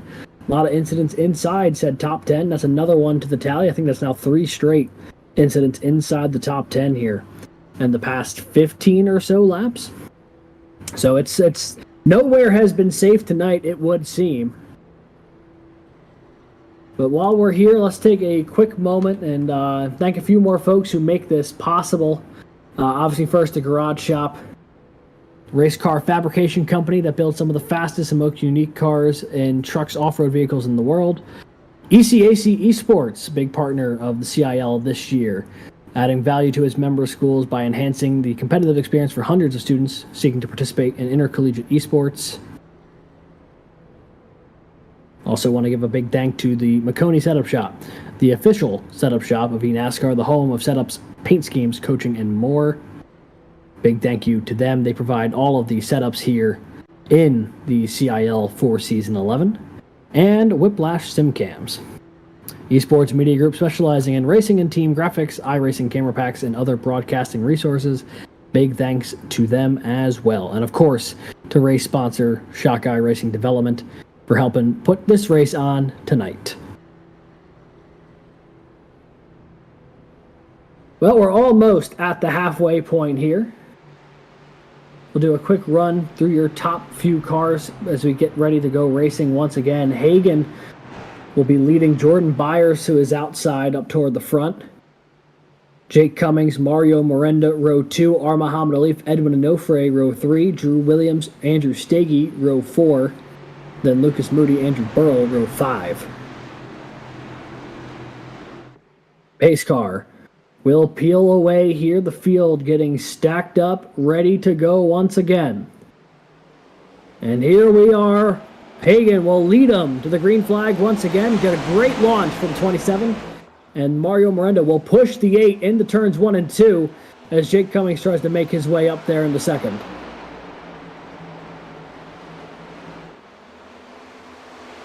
The potential lap car there coming out of the pits. As we see some action here for third place. Jordan Byers getting a huge push from Mario Miranda as R. Muhammad Alif has to file into the outside line here, and Andrew Williams catches up as well. And Alex, again, this draft is important, and you saw that exactly right there. As you can see, it looks like the alumni leader right now, Andrew Williams, on the inside of R. Muhammad Alif, looking for that top 5 spot. It looked like Jordan Byers might have gotten to the wall there as well. Yeah, he definitely tagged the wall off of turn 4. Cost him a little bit of time. Miranda's going to try and take away that third position. Alif there running in P5 just ahead of Drew Williams, Lucas Moody. His Ball State teammate going to come up behind him here on the outside, going to try and push that 12 up toward the front of the field as Alif will push Jordan Byers into the corner. The back bumper of that 8 machine definitely getting some traffic right now. A lot of cars pushing him around. He's just trying to hold on to this top 10 running spot that he's got right now. So Hagan leads, Jake Cummings right on his back bumper, and then it's Mario Miranda there in P3 just behind him. Jordan Byers, R. Muhammad Alif, your top 5. As they get settled in, no more scheduled cautions for the night. So this will potentially be a long green flag run to the green, barring any incidents out on track. Cummings now going to look to the inside of Hagan into turn 3. The 95 for Converse University has a run on the inside. Hagan going to try and trap him all the way down at the bottom of the racetrack. Who will get the run off of the corner here? Cummings down to the apron, Hagan just above him. They'll be neck and neck at the line, basically an even split. So they hit the line there, but now Jake Cummings has no one there to help him on the draft. Hagan chops the nose off him going into 1 and 2. And now the battle's not over between Oklahoma and Converse University as Mario Miranda looks to take second place away.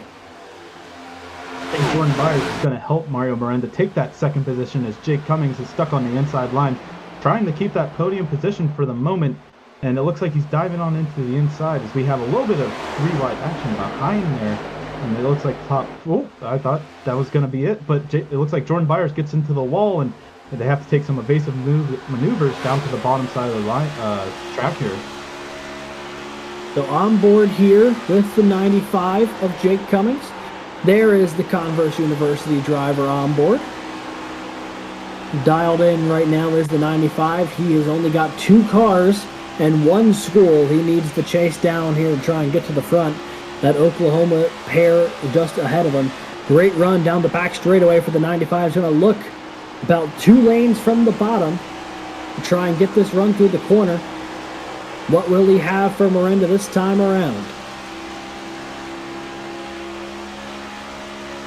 We get to the halfway point of this one, starting lap 51 of 100 in the Shockeye Racing Performance 200. Bit of a checkup there from the 89. The 95 almost got a piece of them there through 3 and 4, but we stay rolling. I think Jake Cummings could finally have a second to relax a little bit. As you saw, he had a little bit of a smile coming through the tri-oval. You can see these cars are still intensely battling here. As it looks like the 13 of Lucas Moody on the inside of Bryce Kobler, who's up till the top 5 here. Behind him are Muhammad Alif, Andrew Williams battling, and then a single file through the back half of the top 12 or 13 here, it seems like. Looks like the top 11 are within a 1 second gap here, so using that draft, keeping themselves close to the leader. But it looks like John Hagan and Mario Miranda are trying to kind of replicate what they did last week and just take control of this pack here. And they're doing a pretty good job to this point, but the pack not letting him get away. Jake Cummings still right on the back bumper of Miranda. You see a whole lot of cars battling just behind them. Notably, the 5 of Bryce Kobler having a really good run here in the past couple laps. The Emery and Henry driver rolling right now. He's up to P4, the highest he's been all night long. Lucas Moody, Edwin Onofre just behind him, but a great run so far for the 5 machine. Absolutely. As you see, Jordan Byers, it looks like he's fallen back. He's currently sitting outside of top 10 as the 2 Clemson teammates battle out for that 9th position in front of them. And it's single file. Andrew Williams fits himself inside this line, and now, Alex, it looks like a freight train back to, it looks like top 20. Yeah, just about. It goes at least another, 10, 15 spots. Someone who's just on the outside, though, is the 40 of Garrett Vighton for Arizona State. He is just a little bit farther back in the field there. Watching this line of cars pull away. There's the onboard with the 8 of Jordan Byers, unless that is actually, there he is, Garrett Vighton in the 40 machine for Arizona State. Running pretty well right now. He's in the mix inside the top 20. But just is a little off on the pace at the moment, trying to track down that line of cars. Trying to highlight some of our different drivers here who sent in the driver cams tonight. On board with the 40 from Arizona State, Garrett Vighton. It's so tough to, once a long green flag runs, Alex, you get into these type of mini packs where it's usually 3 to 10 cars. As we see behind them, it looks like they're battling for probably around 20th, it looks like at the moment. 18th at the moment. Meanwhile, back up at the front of the field, action has picked up inside the top 5. Bryce Kobler and Lucas Moody both on the scene battling for the lead. Jake Cummings right there on the back bumper of Miranda. Everybody chasing John Hagan right now, who continues to lead laps as they make their way onto lap 56. But there is an absolute hornet's nest behind them. A lot of effort being put in right now for the 89 and 27 to try and stay linked up and try and be the dominant force up at the front of the field. As Moody now to the inside tries to take that spot away from Jake Cummings to become the new car battling for third. You can see Jake Cummings and Bryce Kobler just get that run down the backstretch. And I think Lucas Moody's going to try and fit his way up there, just getting right up on the back bumper of Kobler there, going into turn 3. I thought that might have been, maybe, it was a little close for my liking. The top 5 now single file. Hagan, Miranda, Cummings, Kobler, and Moody. Andrew Stagey battling with Edwin Onofre and R. Muhammad Ali for the first battle on track back there in 6th and 7th. Stockner and Williams, the 2 Clemson drivers, rounding out the top 10 as they run. Oklahoma with multiple drivers, Ball State with multiple drivers, Clemson with multiple drivers, all inside the top 10 right now, including a couple of cameo appearances here from Converse, Emery and Henry, and North Texas. Moody looking to the inside there of Kobler. And you can see on that right side of your screen, the 13 has had a busy night passing a lot of cars. He's up 25 positions from where he qualified, but the man he's battling, Bryce Kobler, also making short work of the field. He's up 13. So the 2 of them have been some of the most moving cars of anyone in the field tonight. Up double digits for the both of them. And they're battling on track right now for P4, chasing Jake Cummings in P3.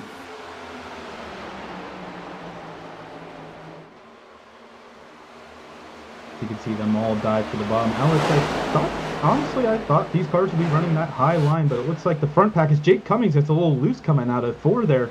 Gives the opportunity to Bryce Kobler on the outside. He keeps the run going here. He's able to keep the momentum up. Looking on the inside of Mario Miranda here as Kobler pushes Miranda into turn 1 here. Yeah, a little bit of the air getting taken off the back spoiler of the 95. Big slide back up there for Cummings to reassert himself into P3 over Kobler. And now this top group starting to get single filed out just a little bit. This is the moment now. They've run enough laps probably on these tires where you're really going to start seeing who pushed in the opening 10 or 12 laps and who sat on them and saved it just a little bit. And this will be a huge determinant of who starts gaining and losing position at this stage in the run. You see that top 13, all single file nose to tail. They'll still fan out when they hit the corner 3 and 4 wide. And then they'll all fan back together 1 or 2 wide off the end of the corner here. Kobler and Moody for P4. Moody not able to get a run that time by. Kobler is able to maintain this speed, and it looks like he's done a great job. Obviously, he's been making moves throughout the entire race, and right now looking for P3 potentially from Jake Cummings as they come out of turn 4. He's going to hide right behind him, and the 2 Oklahoma cars trying to push their way away from this pack. It's not going to happen unless something happens to Jake Cummings or some of these other cars here. Yeah, and that's the thing with Auto Club is that, the draft will help you a little bit, but it's not going to be a complete game changer, especially when the rest of that field was all nose to tail down the straightaways as well. See how everyone gets up to that outside wall as well, not letting the 2 Oklahoma drivers get too much separation. See Kobler maybe looking to the inside of Cummings here for P3. The 95 closes that off. Got a couple of Ball State teammates there in 5th and 6th as well. Curious to see if they've got anything that they want to do together, as that was almost a tight moment there. Kobler and Moody nearly got into each other down the front straightaway. They both got a little bit loose. But ultimately, no harm, no foul between Ball State and Emory and Henry. Kobler's, he's itching for that 3rd place position right now, and he's on the inside of Cummings now. He's able to keep alongside of him down the straight. Let's see if he can get him going into turn 3 here. Takes that bottom line, and let's see if he slides up right in front of him as we look further back here. And it looks like Kobler's able to make that slide job happen. As you can see, he's now into 3rd place, but there's a little bit of space between the 2 Oklahoma drivers and Kobler now. So this pack's going to have to try and reel back these top 2 if they want any shot of staying within touch with them. But Alex, one thing again, if this race does go green, there will be another pit cycle. So maybe we'll see a little bit of strategy call here if things go well.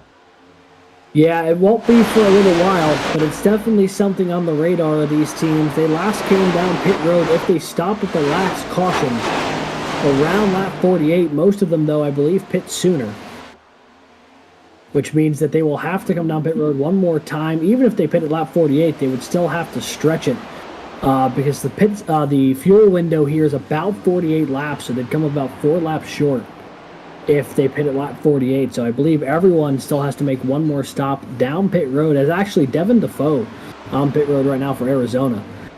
But the 2 Oklahoma drivers dialed in right now, half a second ahead of Bryce Kobler. And Bryce Kobler has actually started to pull out a little bit of a gap over the rest of the top 5. He's kind of in no man's land here, trying to use some of that draft that Oklahoma's got to reel him back into the top 3 picture. Obviously, Oklahoma going to be keen on not letting that one happen. They can't do too much about it. Here comes the Emory and Henry machine. Bryce Kobler working his way in, close about 1/10 of a second down the straightaway. He is on a mission to track these 2 down. As you see, looks like a slow car here up on the outside that luckily the top 3 are able to get by. I don't know about these cars 4th on back, if they'll have to do a little train around, as you see. It's just all shifting down to the low side here to avoid, I can't tell what car that is. That is one of the Toledo drivers. That is Nathaniel Crone in the 57, who seems to be having a handful right now, just trying to keep that car pointing in the right direction. And the field will get on by, at least this lead group, back to 13th.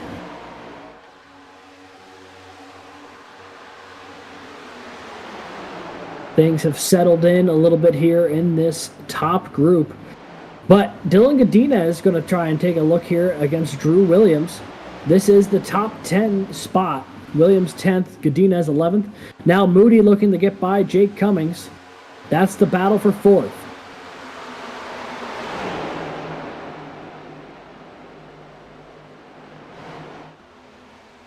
Oh, bit of contact between the 2. The 808 drifted up the track, got a piece of him, came back up, got him again. Williams into the infield. He's able to catch it, though, and he will keep driving. But, boy, that was almost a massive moment between the 2. The 808 slid up the track, got a piece of the 123, and then got a second piece of him there off of 4. I mean, Drew will not be happy about that one, and I don't think Dylan Godinez is going to be happy as well. They both fell out of that lead pack, and now Andrew Williams trying to catch his way back up to this full pack of 3 to stay within the top 15. Godinez staying in the 12th position here, but both of those drivers lost, as we see the Lucas Moody and Andrew Stagey fighting for this 4th position. Stagey, I have not seen him in the top 5 up until now, so he's making his way up into 4th position, trying to lead this pack back up to Bryce Kobler in the top 3 here. Yeah, the two Ball State machines are trying to work together to get around the 95, it might look like. The 88 and the 13 now side by side. You've got their third teammate, Muhammad Alif, just behind Jake Cummings in 7th. A lot of Cardinals surrounding the 95 right now, as Jake Cummings is slowly starting to fall down the top 10 here. He may have went a little over-aggressive trying to get around the Oklahoma cars when the tires were fresh, and he might be doing a bit of damage control now, trying to maintain on slightly more burnt-out tires. As you see now, that is the outside group of Alif and Moody trying to clear the 95. 3 wide. Whew.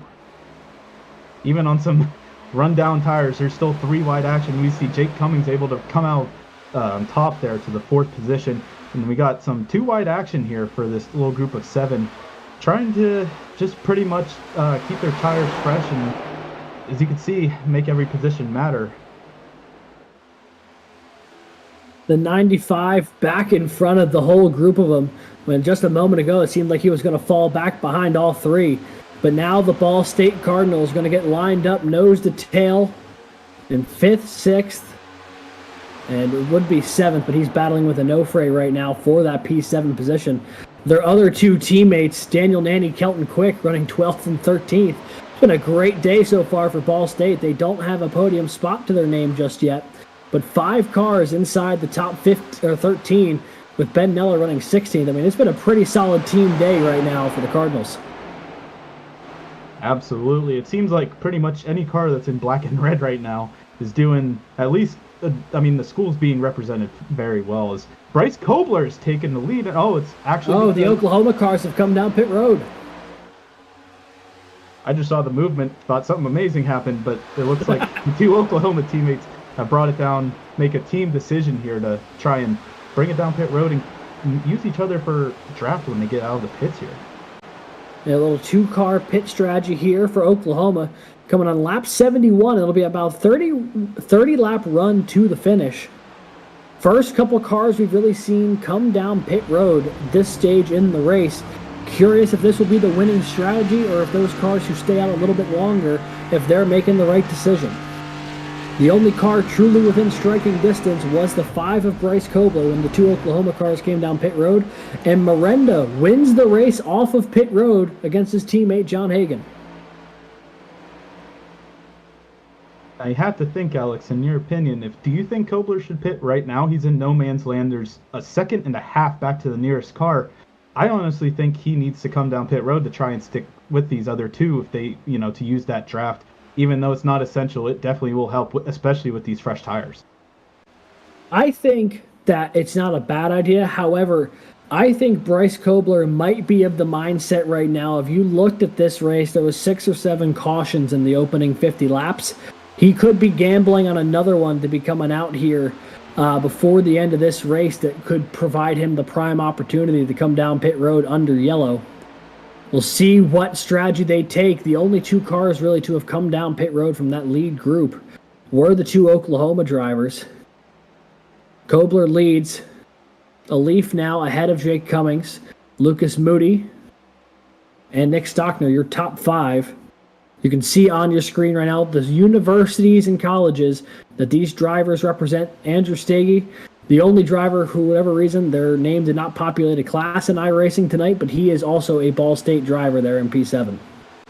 Looks like a little bit of calamity in front of... the Ball State drivers are pitting. All of the Ball State cars. Andrew Stagey, Muhammad Alif, Lucas Moody, all down pit road. Looks like the 88 overshot his box. Kelton Quick down pit road as well. You got some team orders here. I'm liking it. This is gonna make some new strategy calls, and really tires might come to effect here at the end of the race. Oh, this is getting exciting, Alex. It's a far cry from where we started tonight. You know, we started tonight with stop and start cautions every couple laps, and this has been by far the longest green flag run, not only of the night, but of the season to this point.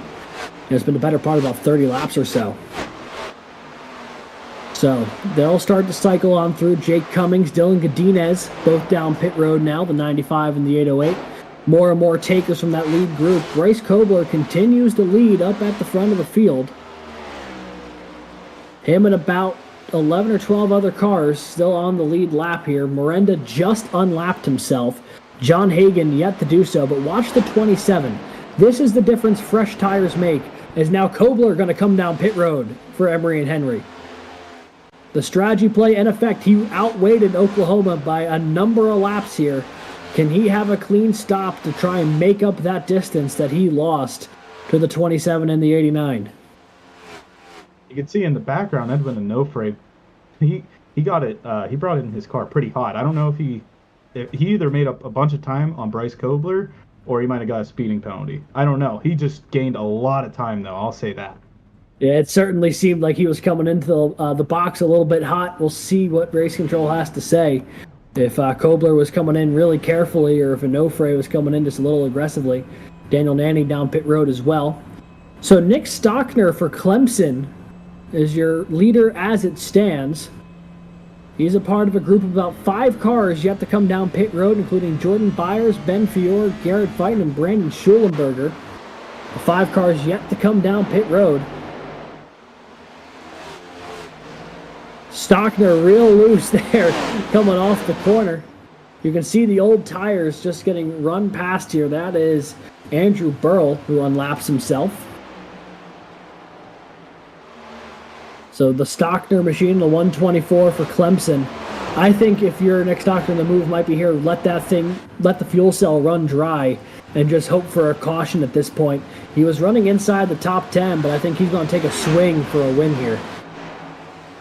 Absolutely. I think he's committed at this point. Full send ahead. Same with Jordan Byers, Garrett Vitton, and Brandon Schulenberger. And it looks like Mario Miranda and John Hagan round out your top 5 and 6. So really, there's only 4 cars that haven't pitted yet, and they're in it for the long haul here. Yeah, so we'll keep an eye on them as they run. While we have a quick second, we'll see the gap here between Miranda and Stockner. That is the difference fresh tires will make, folks. Over a second a lap right now as they run. That is the difference between coming down pit road and not. None of the cars who have stayed out yet can make it to the end on fuel, so they will have to pit. But we'll see how this all plays out. Producer Christian, if you could show the gap between Miranda and then the 5 of Bryce Kobler. I'm very curious to see what the difference is there, as the 5 came several laps later on the pit road. So right now, looks like actually the 89 getting the better of the 5. You see that gap about 0.3 of a second. It's also depending on where they may have cycled out in traffic, as you see Bryce Kobler right now behind the leader, trying to get himself back on the lead lap around the outside of Stockner. Still one of 4 cars who have not come down pit road.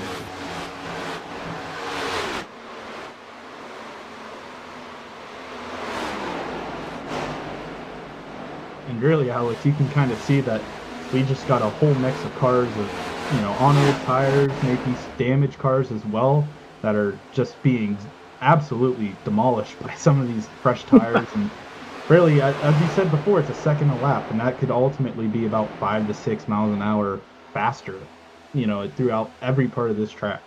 So, again, Bryce Kobler here coming to the start-finish line, and Lucas Moody right behind, maybe trying to figure out who can work together, use the draft, and try to, focus up and get back to the front here, as Kobler lost about 8 positions from what I can tell, doing some quick math. Yeah, but he'll also have the fresher tires of all of those cars and slowly reel them in. The question will be if he has enough time in the final 20 laps. That is the strategy play that the 5 has made, I believe, to this point.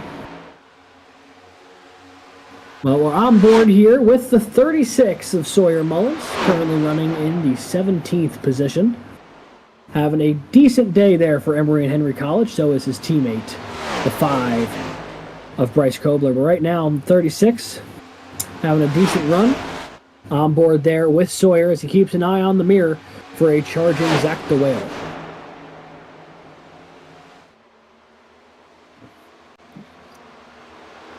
Newcomer this year to the CIL, Emory and Henry College, or Emory and Henry University. I do like the look of that car. It's a fresh-looking car. Absolutely. Look at that. There's the sky cam. Nice. Big fan of the hexagon shape. Feels very beehive.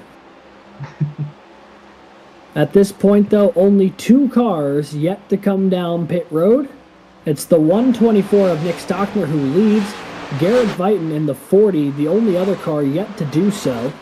And Brandon Schulenberger, in 4th, but he has already been passed by the 89 of Mario Miranda. These 3 cars, Stockner, Vighton, and Schulenberger, trying to stretch this thing as long as possible, hoping for a caution to potentially bail them out and put them in a huge turn of events. If there were to be a caution at this point, they're going to let this fuel cell run to the very end if they can help it. You can see they're at about going to come to about 40 laps on this fuel run. So, like you said, Alex, they're going to come within about 4 or 5 laps at the end here. So, what they might honestly do is just try to get some fuel, a real quick fuel. Get some little splash and go. Exactly. Yeah, I couldn't find the words. Splash and dash, splash and go. So I feel like I jumped on that one before you had the opportunity to say it. I apologize. Oh, no, I had the opportunity. I just couldn't think of it. So coming to the line next time by, it'll be 16 laps to go. Stockner still leads over Vighton, but the 89 of Mario Miranda, he is the car that will inherit the lead when those 2 cars pit. He is 3 seconds ahead of teammate John Hagan right now. Is a great stop for Miranda. Jake Cummings will be the 3rd car here when it all shuffles out. He's currently scored in the 5th position, but Miranda did a great job at Talladega, bouncing back from that late incident with one of the Paul Smith's college machines. Got himself back into position late, ended up winning that race with help from John Hagan, and the 2 have worked together really well tonight. And now the 89, potentially on the precipice of a 2nd straight victory here when the leader and 2nd place come down pit road for fuel. They can go about 48 laps, we were told. If they came down pit road at lap 44, got to imagine they can get about another 5 or 6 laps on their current fuel tank before they too will have to come down pit road to get just enough fuel to get to the end of this race. This is where a lot of the position battles really start to pick up. This is where things start getting busy. Muhammad Alif, Bryce Kobler, Lucas Moody. Right now, 9th, 10th, and 11th on track. They'll shuffle out a few more positions up when it's all said and done. And you see the 5 on those slightly fresher tires starting to go to work, passing some cars, but will it be too little too late? Absolutely. You could see some Brandon Scholberger also within this battle going to leave that position to Bryce Kobler as well, as it looked like potentially Edward Sanchez as well as in this little group. I don't think that's for position, but our Muhammad Alif dive into the inside of Kobler here, as Andrew Burrell is also in 7th position here. So really, this is just collecting more cars than we initially thought here, Alex. Yeah, it really is. And I tell you what, I've been really impressed with the 121's efforts tonight. Andrew Burrell has put together a quality race for Clemson. Not typically known as an oval racer for them, but he has done a really, really good job so far tonight. You see currently running in the 7th position just behind Clemson teammate Drew Williams. Good stuff so far from the 121. 13 laps to go here from Auto Club. Nick Stockner, Garrett Vighton running 1-2 can probably make it about another 5 or 6 laps on fuel before they'll need to come down pit road. Stockner, though, I'm sure happy to be adding to the laps led total. It's been a really, really good day, honestly, for the 124. He's been in and around the top 10 basically all evening long.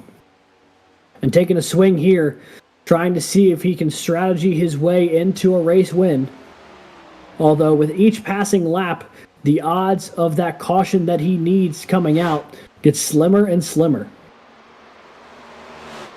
Also, Garrett Vighton's trying to hold on to his second place position, but it looks like the two Oklahoma teammates are going to be able to probably catch up to him and pass him within the coming laps here based on that tire differential. But I'm telling you what, I mean, Stockner has a 20-second lead, and obviously he has to come in to pit here, but I don't know how much fuel you can really save, but I don't think he'll be able to save enough unless he started at the beginning of this run, because that's about, what, 6 or 7 laps worth of fuel you'd have to save? Yeah, you'd have to find a way to save an additional, like, 14 or so miles, which just, I don't think that's a possible task while running competitive lap times. So the 124, you see he's got the 2 of Kelton Quick right on his back bumper. Kelton's going to try and go on by to get back on the lead lap. He'll be the 18th car still running on the lead lap at this point. Several more will be able to do so whenever the leaders pit. Garrett Vighton now down pit road. He was running second at the time. Got to imagine Stockner going to be in this time as well. And the 124 getting it slowed down, and he will come down pit road, which means the race lead will be re-inherited by Oklahoma's Mario Miranda, and now we can truly see with 10 laps to go what the gap is for Hagan, Cummings, Kobler, and Alif. You can see Cummings made his way back up to Hagan, so right now I think those two cars are working together to try and catch Mario here by the end of the race here. We got 11 laps to go, coming to 10 to go now. As you see Cummings to the inside. I'm about to say, it might have been together. Oh, a little bit of a door there from the 27. It's getting physical here in turns 1 and 2. The 27 threw a door at the 95. The 95 gave one right back. Jake Cummings will be able to just barely clear the 27 for a moment. Here comes Hagan with a great side draft back in the 3 and 4. What a duel going on for P2. These two cars have battled for second for the better part of the past several laps. Man, oh man, they got 10 laps to figure this one out here, Alex. And from that lap alone, I think it might be a little bit more than just a clean race here as they're banging doors through 1 and 2. Let's see if it happens again here. It's a little more civil, a little more space as Cummings uses that middle line, but Hagan's able to just pull out right through the middle of the turn there and able to take that second place back from Cummings. So Jake Cummings will slide back in here behind John Hagan. This is the battle for second on track. Oklahoma up high, Converse down low. Jake Cummings won this race a season ago. He's trying to get back to victory lane here at Auto Club for the second straight season. But to do so, he'd have to clear multiple Oklahoma machines. And John Hagan putting on the side draft like we haven't seen so far tonight. He's doing a great job keeping the 95 in tow. And as these two cars battle, it continues to open up the gap to leader Mario Miranda. Been an absolute war for second and third place right now. Bryce Kobler starting to slowly reel them in as well, but he's still several seconds behind. Like you said, Mario Miranda is just loving this action right now, not only because it's potentially a 1-2 for Oklahoma, but also just opening that gap. I believe it's been about half a second open in the last 2 laps here because of the side-by-side action. And honestly, that's the caution's out. Uh-oh. This is Ruh-roh. going to completely change the complexion of this race. Throw all the fuel strategy and plans out the window because the yellow has come out with 7 laps to go. I'm hearing word it might have been the 26 of Edward Sanchez. Oh, he's already on the grass. I think... Ooh, he's trying to get this thing battened down to go down toward pit road. What is going on with the Baru College machine? I believe he was coming out of pit road and just got into the grass, and it just sent him on his way. I'm surprised iRacing pulled the trigger for that, unless he got into the racing line somewhere, unless they consider pit road also the racing line. I'm honestly kind of surprised that iRacing deemed that to be a yellow flag, because it didn't look like the 26 was on the racing line at all. But alas, The yellow has come out, which means this could be a huge opportunity. If you're up front, do you come down for new tires? Do you stay out for the track position? This is going to completely change the complexion of this finish. I would love to see what the leaders are going to do here up at the front of the field. Alex, it could be. It's really up to each team what they want to do. I know Oklahoma was not happy to see that, and Jake Cummings, Mario Miranda especially. Yeah, and maybe Jake Cummings probably thinks this is a really good opportunity for him to potentially go back to back here at Auto Club. As you see the Oklahoma teammates go down pit road, Jake Cummings, I think he's the only car not coming in here. Oh, if you're Jake Cummings, you would have wanted to see a few more cars stay out with you. It looks like a couple cars deep in the field did, but not so many as to truly be safe. Everyone outside of Jake Cummings coming down pit road here. The Oklahoma cars, Bryce Kobler, Drew Williams, R. Muhammad Ali, and more. A critical stop, the money stop even. Into the box they go for fresh tires. Will they take 2? Will they take 4? It looks like 4. Looks like 4. Well, maybe not for Hagen, but looks like 4 for Miranda. Kobler, I believe, also took 4.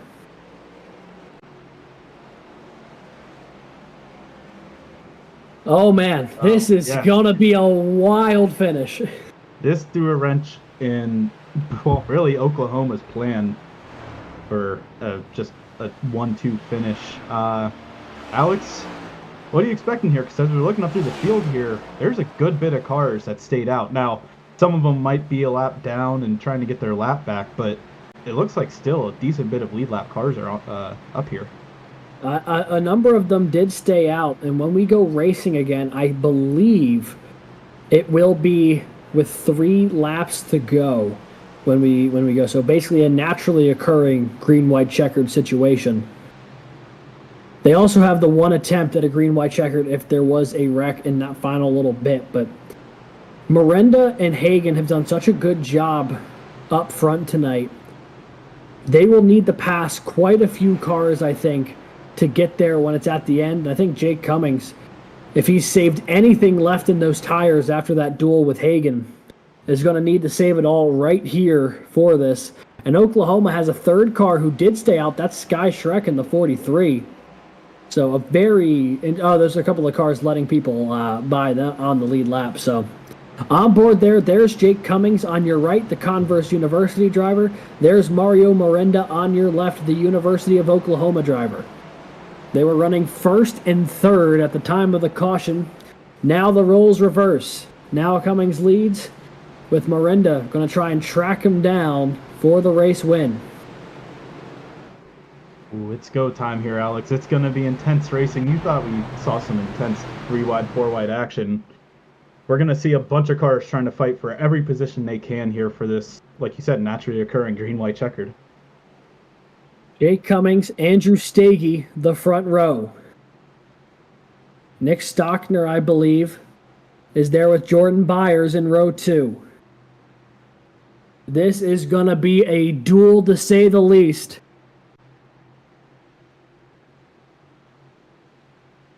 Names on the screen, inverted. Cummings is on your right, Miranda on your left. But here we go.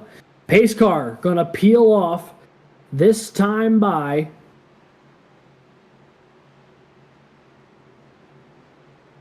the field, getting ready to go. Miranda and Hagen back there in rows 3 and 4. Green flag back in the air. The entire outside line gets checked up. Byers did not get a good launch on the restart. Going to completely shuffle that outside line. Here we go. Jake Cummings going to lead them in the turns 1 and 2. And here comes Hagen snaking up the middle. He's up to P3 and closing on the lead. He's just behind Stockner. Kobler going to slide in the 4th ahead of Stagey. These fresh tires are showing their worth as Nick Stockner sends it to the inside of Cummings. Oh, a little bit of contact there. Stockner has to save the car and now is under attack. And it looks like John Hagen takes the lead. Coming to 2 to go here, Alex. John Hagen capitalizes on the 120. Oh, the caution's out. The 25. Ben Fior sliding through the infield. And we will go to our one and only attempt at a green-white checkered. But this again completely changes the complexion of the finish. As Stockner got a door of Jake Cummings. Moved the 95 up. He himself had to get out of the throttle. The 27 capitalized and moved on up. But now this caution means we will go to a green-white checkered finish. For anyone who is unfamiliar, the laps to go counter will stay at 3 to go until the drop of the green flag again. We'll get back to that in a second. Looks like Nanny, Burl, and the 25 of Fior all got sent up the hill. And then more contact between the 121 and the 25. That was just a chain reaction of just contact after contact, and ultimately ended up with the 25 on the infield. We'll have to watch that from onboard, I think, of the 30. Because I think that's where it starts. I think Nanny gets into Burl, who gets up into the 25 of Ben Fior. Yeah, tags the 121, moves him up the hill, and then they both go spinning. The 30 saves it, and then it looks like the 25 and the 125 are going to collect it until they collect each other, sending Fior into the infield.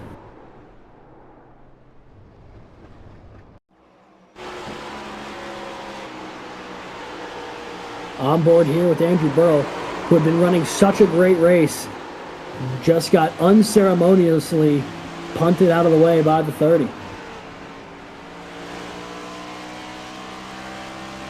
Oh man, throw another wrench into some of these people, some of the racers' strategies here. I know Jake Cummings did not want to see that. Yeah. Nicholas Stockner and some of these others who just stayed out on that restart, trying to gain positions and ultimately try to get a good position or a good finish. But with this green-white checkered, Alex, I don't know if they come down pit road to try and salvage anything, or if they're going to try and hold on for these final laps here. Yeah, for anyone who's not familiar, the green-white checkered scenario, basically when they take the green flag in a couple laps here, they will score it as 2 laps to go. They will then run a lap 2 to get to the white flag. If there is a caution before, actually, since they're only doing 1 attempt, if there is a caution at any point in those 2 laps, the caution flag will end the race. If not, the race will end as normal with the checkered flag being displayed. So again, now that I can hopefully clarify it slightly better, it'll be a 2-lap shootout basically to the end of this race. They'll have 2 laps to try and finish this under green. Once they take the green flag, the next flag of a yellow or the checkered will end the race. John Hagen is in prime opportunity here. He's got fresh tires. The next car on fresh tires is not until Bryce Kobler in P4. The 27 has a small wall of cars on old tires directly around him that might shield him from the 5.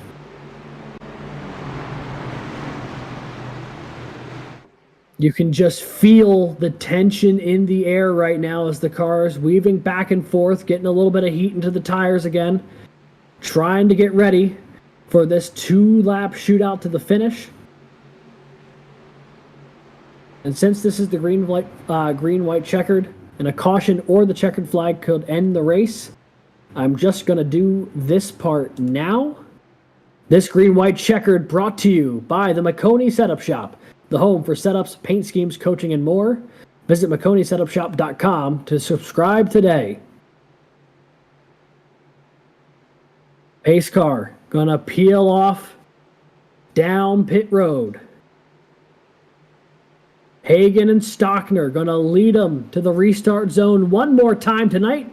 The Shockeye Racing Performance 200 gonna get settled right now. A great launch for the 27 into turn 1. But here comes the field 3 and 4 wide, following them behind. Man, oh man, 3 wide, about 3 deep. You see a little bit of elbows hitting, and some cars hitting each other. Going through turn 1, a lot of spinning. Oh, car spinning.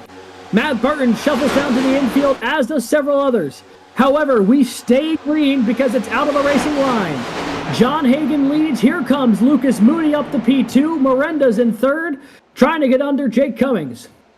White flag in the air, presented by McConey Setup Shop. Hagan, Moody, Miranda, your top 3.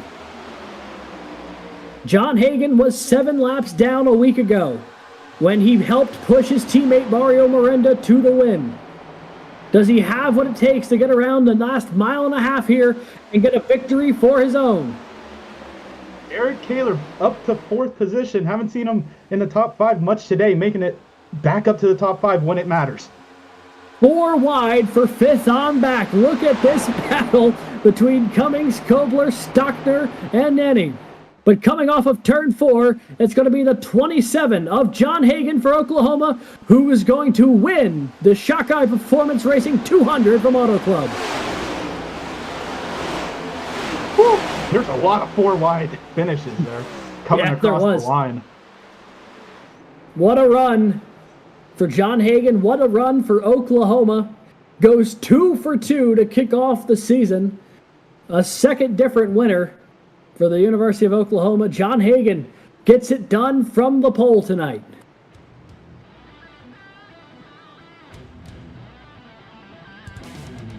Man, oh man, you can see there's a group of cars here. Oh, a little bit of extracurriculars here after the race. But as you can see, a lot of people congratulating Hagan there. Oh, what a race, Alex. That's all I got to say. Yeah, truly incredible stuff there. John Hagan, I mean, obviously he was the car that beat tonight. And then it looked like Miranda was going to have this thing in the bag under the green flag pit strategy. And then just did not come to fruition when that late caution came out for Edward Sanchez, when Hagan was the one who was able to capitalize. And the 27 gonna burn it down here on the front straightaway, as well as his Oklahoma teammates. They're all doing burnouts there in the infield. A lot of smoke on the infield here. It looks like 3 or 4 cars burning it down for the fans here. The big party out there in Sooner Country.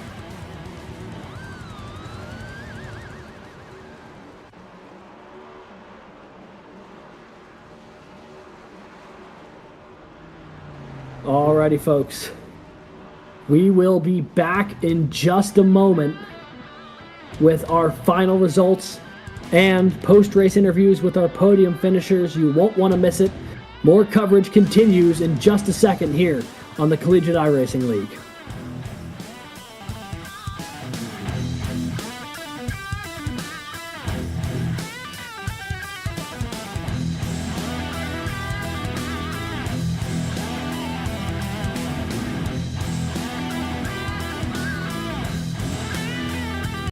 Racing isn't easy, but experiencing it is. iRacing puts you in the driver's seat with the industry's leading sim racing game. Drive on laser scan replicas of the greatest racing circuits from around the world. Go head-to-head against other drivers chosen by skill-based matchmaking to ensure competitive racing at every level. Compete across all your favorite series. In officially licensed cars, engineered to deliver the most accurate driving experience possible.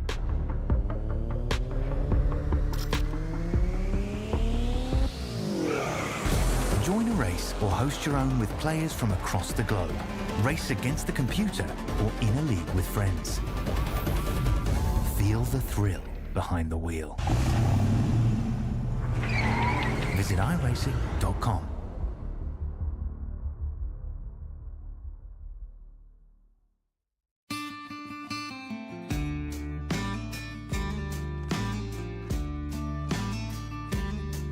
Hello, my name's Aaron Brown from the Garage Shop in Denver, North Carolina. We're here at the famous Bonneville Speedway in Wendover, Utah. One of the most harshest environments on the planet to race in, and that's why we need the best tools Snap-on has to offer.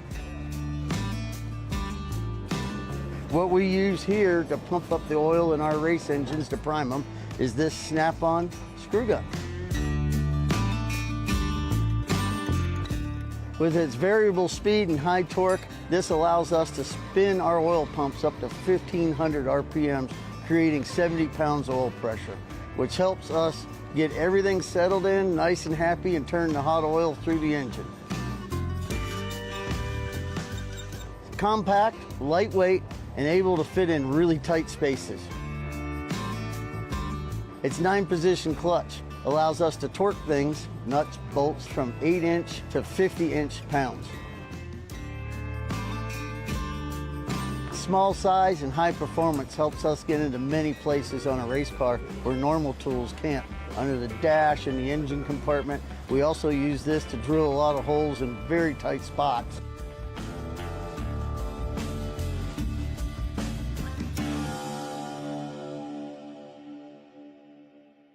When you want to be the best, you can't settle for the rest. For anything on iRacing, there's just one name you need, Makoni. With the launch of Makoni Entertainment and Makoni Competizone alongside Makoni Setup Shop, we now provide the best of the best in setups, paint schemes, coaching, broadcasting, and event organization. With cars across all 4 license classes, we have what you need to hit the track with confidence. Grab a subscription and save money while going fast at MakoniSetupShop.com/subscriptions. And remember, at Makoni Setup Shop, there are setups, but your victories.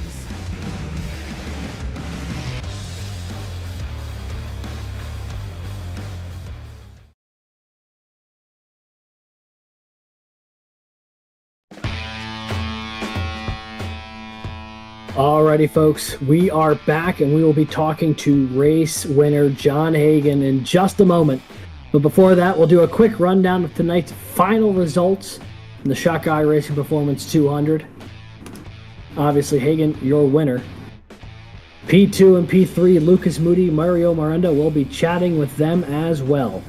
And then for back-to-back weeks, I believe, Jared Kaler sneaks his way into P4 for UNC Charlotte. Daniel Nanny, top 5 finish for Ball State.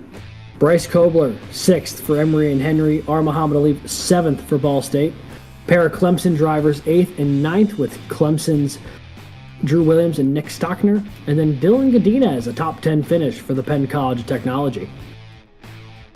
In 11th place, Jordan Byers from Penn State University, followed up by Jake Cummings from Converse, having that amazing run today, and just the strategy at the end did not work out. He falls outside the top 10.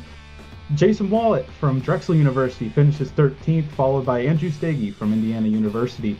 Andrew Burrell from Clemson and Sawyer Mullins from Emory and Henry finished 16th. Ben Fior from Marist and the 199 car of Edwin Onofre from University of North Texas finishes 18th. Rounding out your top 20 is Matthew Burton from ETSU and Brandon Schollenberger from Wingate. 21st tonight, it's Aiken Lamar from Howard Community College, Ben Neller for Ball State, 22nd. 23rd, Zach Tallman from the Penn College of Technology. Connor Martin for East Tennessee State, 24th. Ryan Whitlock for Alabama Huntsville, 25th. First car 2 laps down will be Kelton Quick for Ball State in the 2 machine. Garrett Vighton for Arizona State, 27th. Charles Wimbley for Guilford College, 28th. Sky Schreck, 29th for the University of Oklahoma. Ethan Decatur rounds out your top 30 for Valparaiso. In 31st, Wesley Shaw from Texas A&M University of Texarkana. And 32nd, Zachary DeWale, after that early caution, couldn't find his way back up towards the front, finishing in 32nd for St. Clair. 33rd, Connor Bingle from University of Alabama Huntsville. 34th, Edward Sanchez from Baruch. 35th and 36th is Devin Defoe and Logan Harpine. 37th, Logan Smith from Auburn and his teammate Landon Velicki. And 39th, Nathaniel Crone from the University of Toledo. And rounding out your top 40 is Clint Holterman from UNC Charlotte. And the last cars who ran tonight, Oscar Enriquez, 41st, Jake Hall, 42nd, Ricky Paz, 43rd, Copini, Primo, Phillips, and Kane, all DNQs tonight.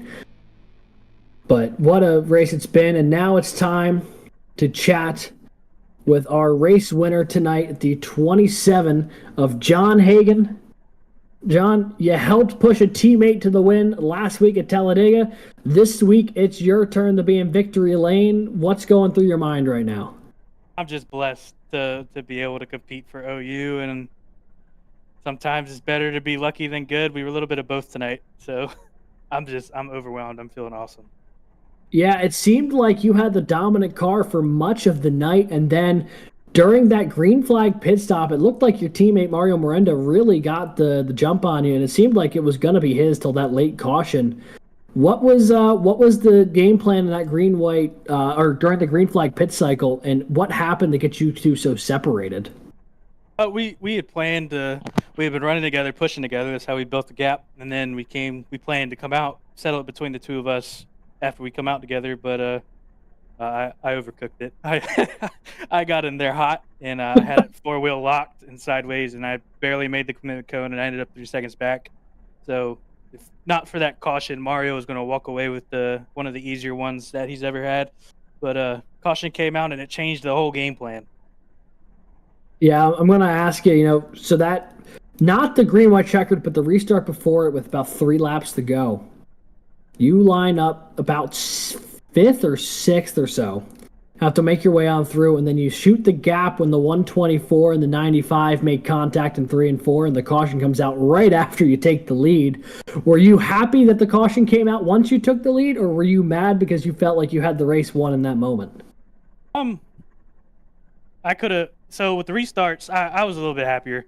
They got together in front of me, and I was like, okay, I got to get underneath them. I got to get it there. Their momentum's killed. I can carry my momentum, and I just barely got under them. I think I was maybe an inch from spinning Clemson car, 124, I think. But got it in there. Caution came out right as I cleared to the lead, and I was happy because I'd been getting good launches all night, and unless somebody times it perfectly, it's going to be really hard for them to close 4, 5, 6 tenths in 2 laps, even with draft. So, I mean, when I saw that, and then they started getting racy in my mirror, I was like, okay, 2 clean laps, we're all right. And, I took 2 tires there instead of 4, just so that I could make sure to defend off anybody behind me that wanted to try it, and put me up front on the fresh tires, and it worked out. I was able to make the moves I needed to make. And ultimately, it panned out for you in a big way. Win number 1 on the year. Oklahoma has now won the first 2 races of the season. Got to imagine you're feeling pretty good about that. Yeah, the whole OU program has been working hard together. We spent a little bit talking through lines and qualifying procedures and what works in practice and before the session went up. I'm blessed to be a part of a team with Sky and Mario. Mario did awesome today. Sky had some bad luck with some tech issues, but I know that they're fast and they'll be in contention when it matters. Mario did a great job of pushing me all through that middle stint of the race where I screwed up and didn't pit when everybody else did. But yeah, shout out them. Thank you to them. It's awesome. OU looking pretty dominant, and I'm hoping we can keep it going like that. All right. Well, hey, John, congrats on the win tonight. Anyone you'd like to thank or shout out here in Victory Lane? Shout out my spotter, John Smeal. He was a wonderful job. Week in, week out, helping me out. He helped me out with strategy and everything, and he's awesome, and he takes time out of his busy life to help me out. So shout out John Smeal. Again, shout out the OU esports team, everybody in it, and everybody who helps run it, even not on the team, but in the higher levels. Shout out to everybody for giving me the chance to show that I belong. Shout out my beautiful girlfriend. She's awesome. She's super supportive whenever I do these racing gigs. And shout out my family. A whole bunch of them are watching tonight. Love y'all. And shout out God for putting me in position to do well. Alrighty, well, John, you definitely proved you belonged here tonight. Race win for you, locking yourself into the Garage Shop College Cup Series playoffs while you're at it. It's been a great start for Oklahoma. It's been a pleasure to watch you drive these opening couple races, and we're looking forward to talking to you again real soon. Thank you. That was race winner John Hagan, the 27 for Oklahoma, getting it done here tonight. Speaking of winners, maybe not the race win, but Brad Daniels has caught up with Drew Williams on pit road, the alumni winner from tonight. How you doing? How are you doing, Drew? It seemed like you had an up and down night. Can you tell us your thought process after that early incident, or about halfway through the race there? It seemed like you were in the grass a little bit on the front stretch. Just tell us a little bit about your thoughts after that. Yeah, so I had a great run going. We were saving tires. I think I had some of the best tires out of the top 10, and then Dylan Godinez just got tight under me and spun me down through the infield. So that really flipped my day upside down. I think P8's about where we deserve to land after getting spun out of a race winning strategy. Hey, I mean, P8, its top 10 finish after what could have happened there after that wreck, it really saved your day. One other thing, during that long green flag run, obviously plans changed, but really did Clemson and any others that you were talking with, did the strategy change for all of you, or did you really come down pit lane to try and undercut everyone else? Yeah, so me and Nick were going to undercut everybody together. We felt like with a 2-car group, we've been able to draft off each other and have a really good shot at a good finish at the end. And then once I got spun out by Godinez, like the lap before we were planning to pit, I went down pit road, but since he knew we weren't going to be linked up, he went for the Hail Mary, and yeah, paid off really good for him. But no, yeah, the general plan was to undercut the field. We felt like the undercut was really valuable tonight. Absolutely. Well, thank you, Drew, for joining us. Is there anyone you'd like to shout out here? Of course. I want to give a huge thank to Shockeye for sponsoring this race, and huge thanks to all my Orange Oil Racing guys. We came out of here beaten and battered just like last week, but we'll keep fighting back, and hopefully we can get a few guys in the playoffs. Absolutely. Well, thanks again, Drew, for joining us, and have a great night. All right. Thank you. You too. And that is your alumni winner, Drew Williams, finishing P8. Up next, we have Lucas Moody, your second place finisher from Ball State. Well, say, Brad, you're hustling down pit lane there after talking with Drew to catch up with our second place finisher here. Absolutely. I'm a little winded. Lucas here. Great second place finish here. I know it was a lot of calamity towards the end of the race there, but first off, was there any keys to success, you would say, during the race here? Any like strategic calls or anything like that? Yeah, I think the biggest one was pitting at lap 70, because we had to make sure we timed that right. So we didn't want to get undercut from the guys behind us, and we also didn't want to pit too early and a caution comes out and then, we're left out to dry. But pitting at lap 70 worked really well. That was a call me and my teammate Alif made. And then pitting at the end at like 92, whenever that caution came, I'm telling Alif, we have to pit here. We just have to pit. Everyone else is going to pit. I'm not going to get stranded on old tires. And he was hesitant about pitting with me, but that call definitely both got us top 10s. Absolutely, and especially worked out for you. You're P2, top of the world here. One other question we have here. The expectations going into Auto Club, were you expecting there to be a long green flag run like there was, or did you plan for that and really everything kind of worked out? Yeah, our plan going into it was pitting once on lap 40 when the stage goes and pitting again on lap 70. We really didn't expect many cautions because, it's not a super speedway. It's nothing like that. But Ball State, we put in a lot of practice of saving our tires, making sure you're, not over pushing those early laps so that you can keep those tires for 40 laps. Matter of fact, a funny story. I don't know if you guys caught this.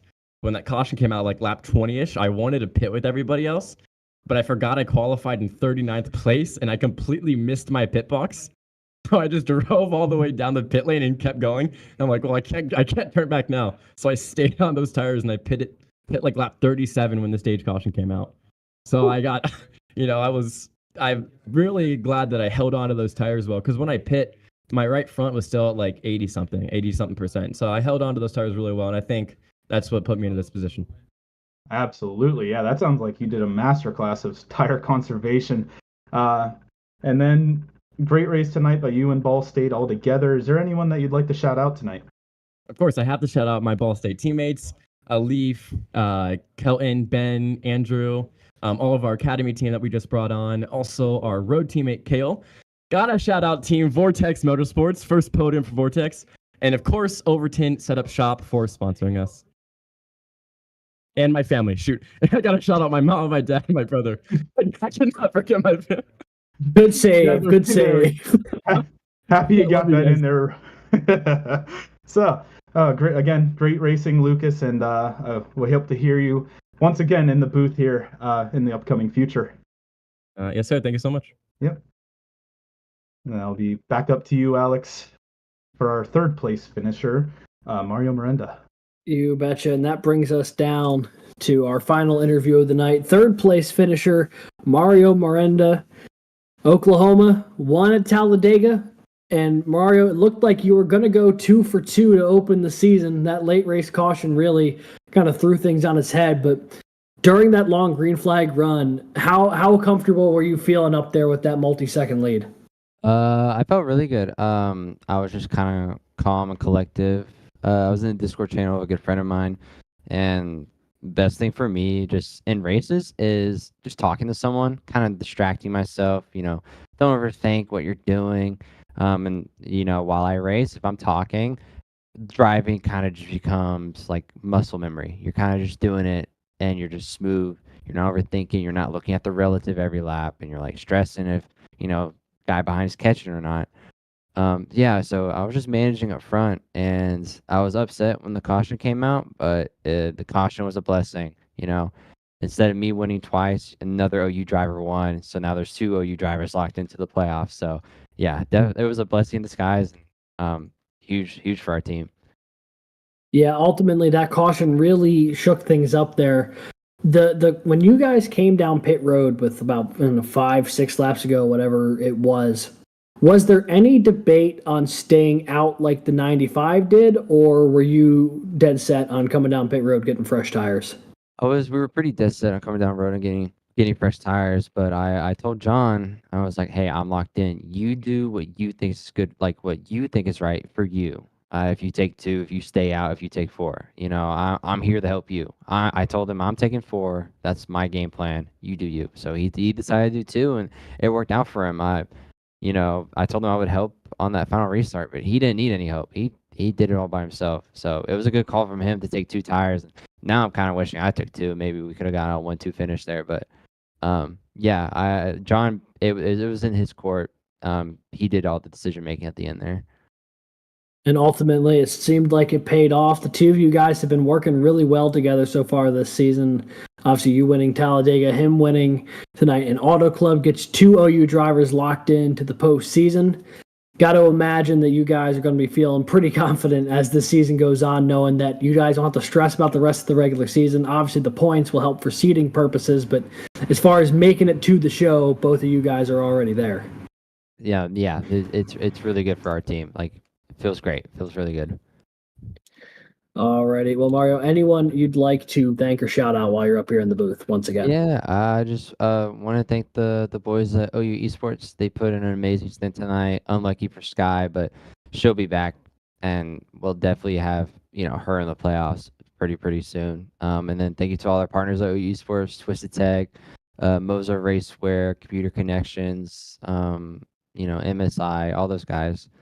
Huge help for us to do the things we do. So thank you to them, and thank you to all the Sooner fans that are out there watching. Alrighty. Well, Mario, congrats on the podium finish tonight. Thank you for joining us, and I got to imagine you'll probably be inheriting the points leader, at least be close to it when this one's all said and done tonight. So congrats on keeping yourself up at the top of the table here. Appreciate it. Thank you, guys. And that was third place finisher Mario Miranda from the University of Oklahoma. 2 podiums to start the year for the 89, 2 wins for Oklahoma to start the season. Brad, it's been a night so far, but obviously no one celebrating more than Oklahoma has through these opening couple races.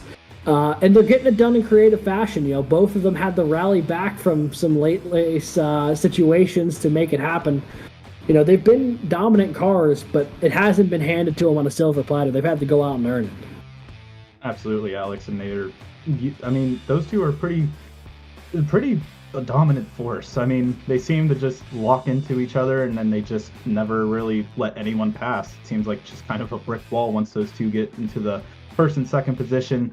But yeah, it's been some unfortunate wrecks, bad time cautions in their part, but they have been able to keep their heads up and got these 2 wins to start the season. And especially Mario with these 2 podiums, he's going to be looking for great things this season.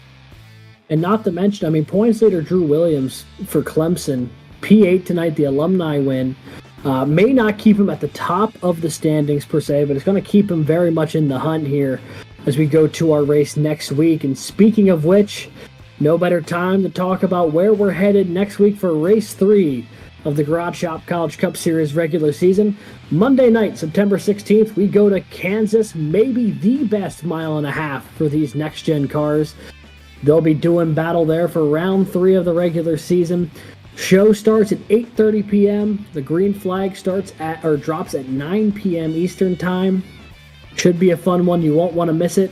If you don't want to wait that long for your CIL fix, Formula C also runs Wednesday night at 9 p.m. right here on the Collegiate iRacing League channel, so you won't want to miss that either.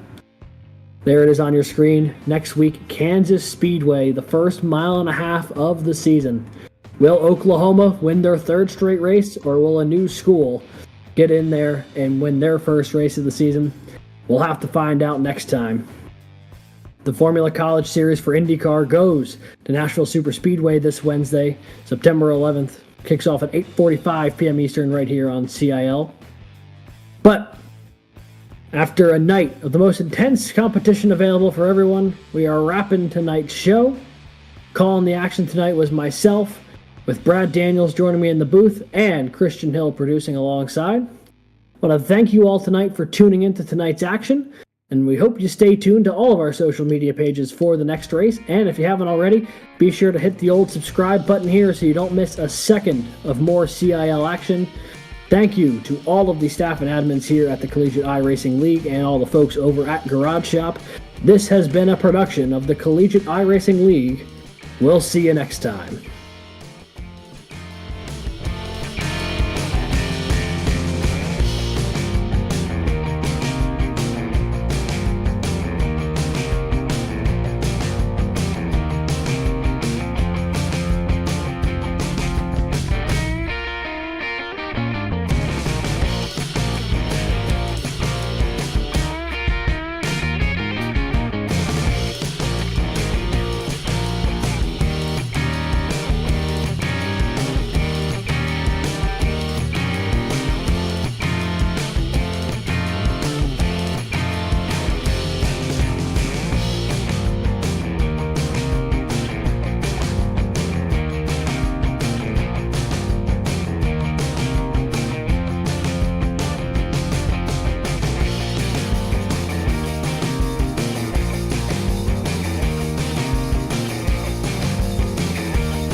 Racing isn't easy, but experiencing it is. iRacing puts you in the driver's seat with the industry's leading sim racing game. Drive on laser scan replicas of the greatest racing circuits from around the world. Go head-to-head against other drivers chosen by skill-based matchmaking to ensure competitive racing at every level. Compete across all your favorite series. In officially licensed cars, engineered to deliver the most accurate driving experience possible.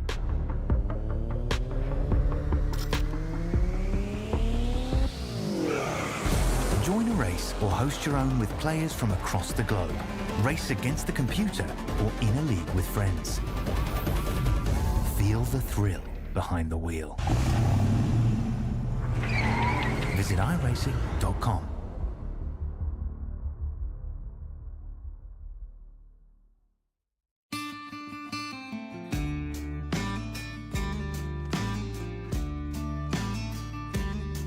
Hello, my name's Aaron Brown from the Garage Shop in Denver, North Carolina. We're here at the famous Bonneville Speedway in Wendover, Utah. One of the most harshest environments on the planet to race in, and that's why we need the best tools Snap-on has to offer.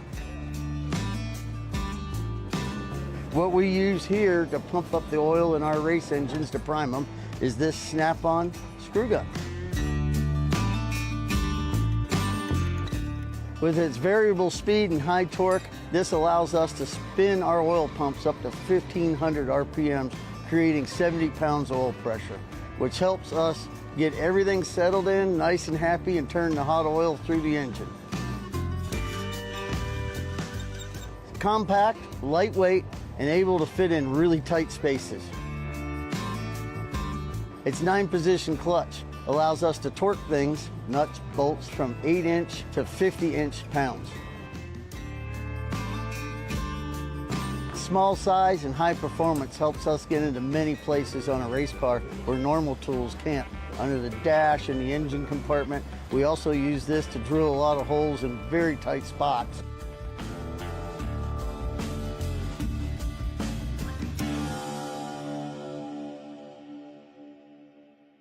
When you want to be the best, you can't settle for the rest. For anything on iRacing, there's just one name you need, Makoni. With the launch of Makoni Entertainment and Makoni Competizone alongside Makoni Setup Shop, we now provide the best of the best in setups, paint schemes, coaching, broadcasting, and event organization. With cars across all 4 license classes, we have what you need to hit the track with confidence.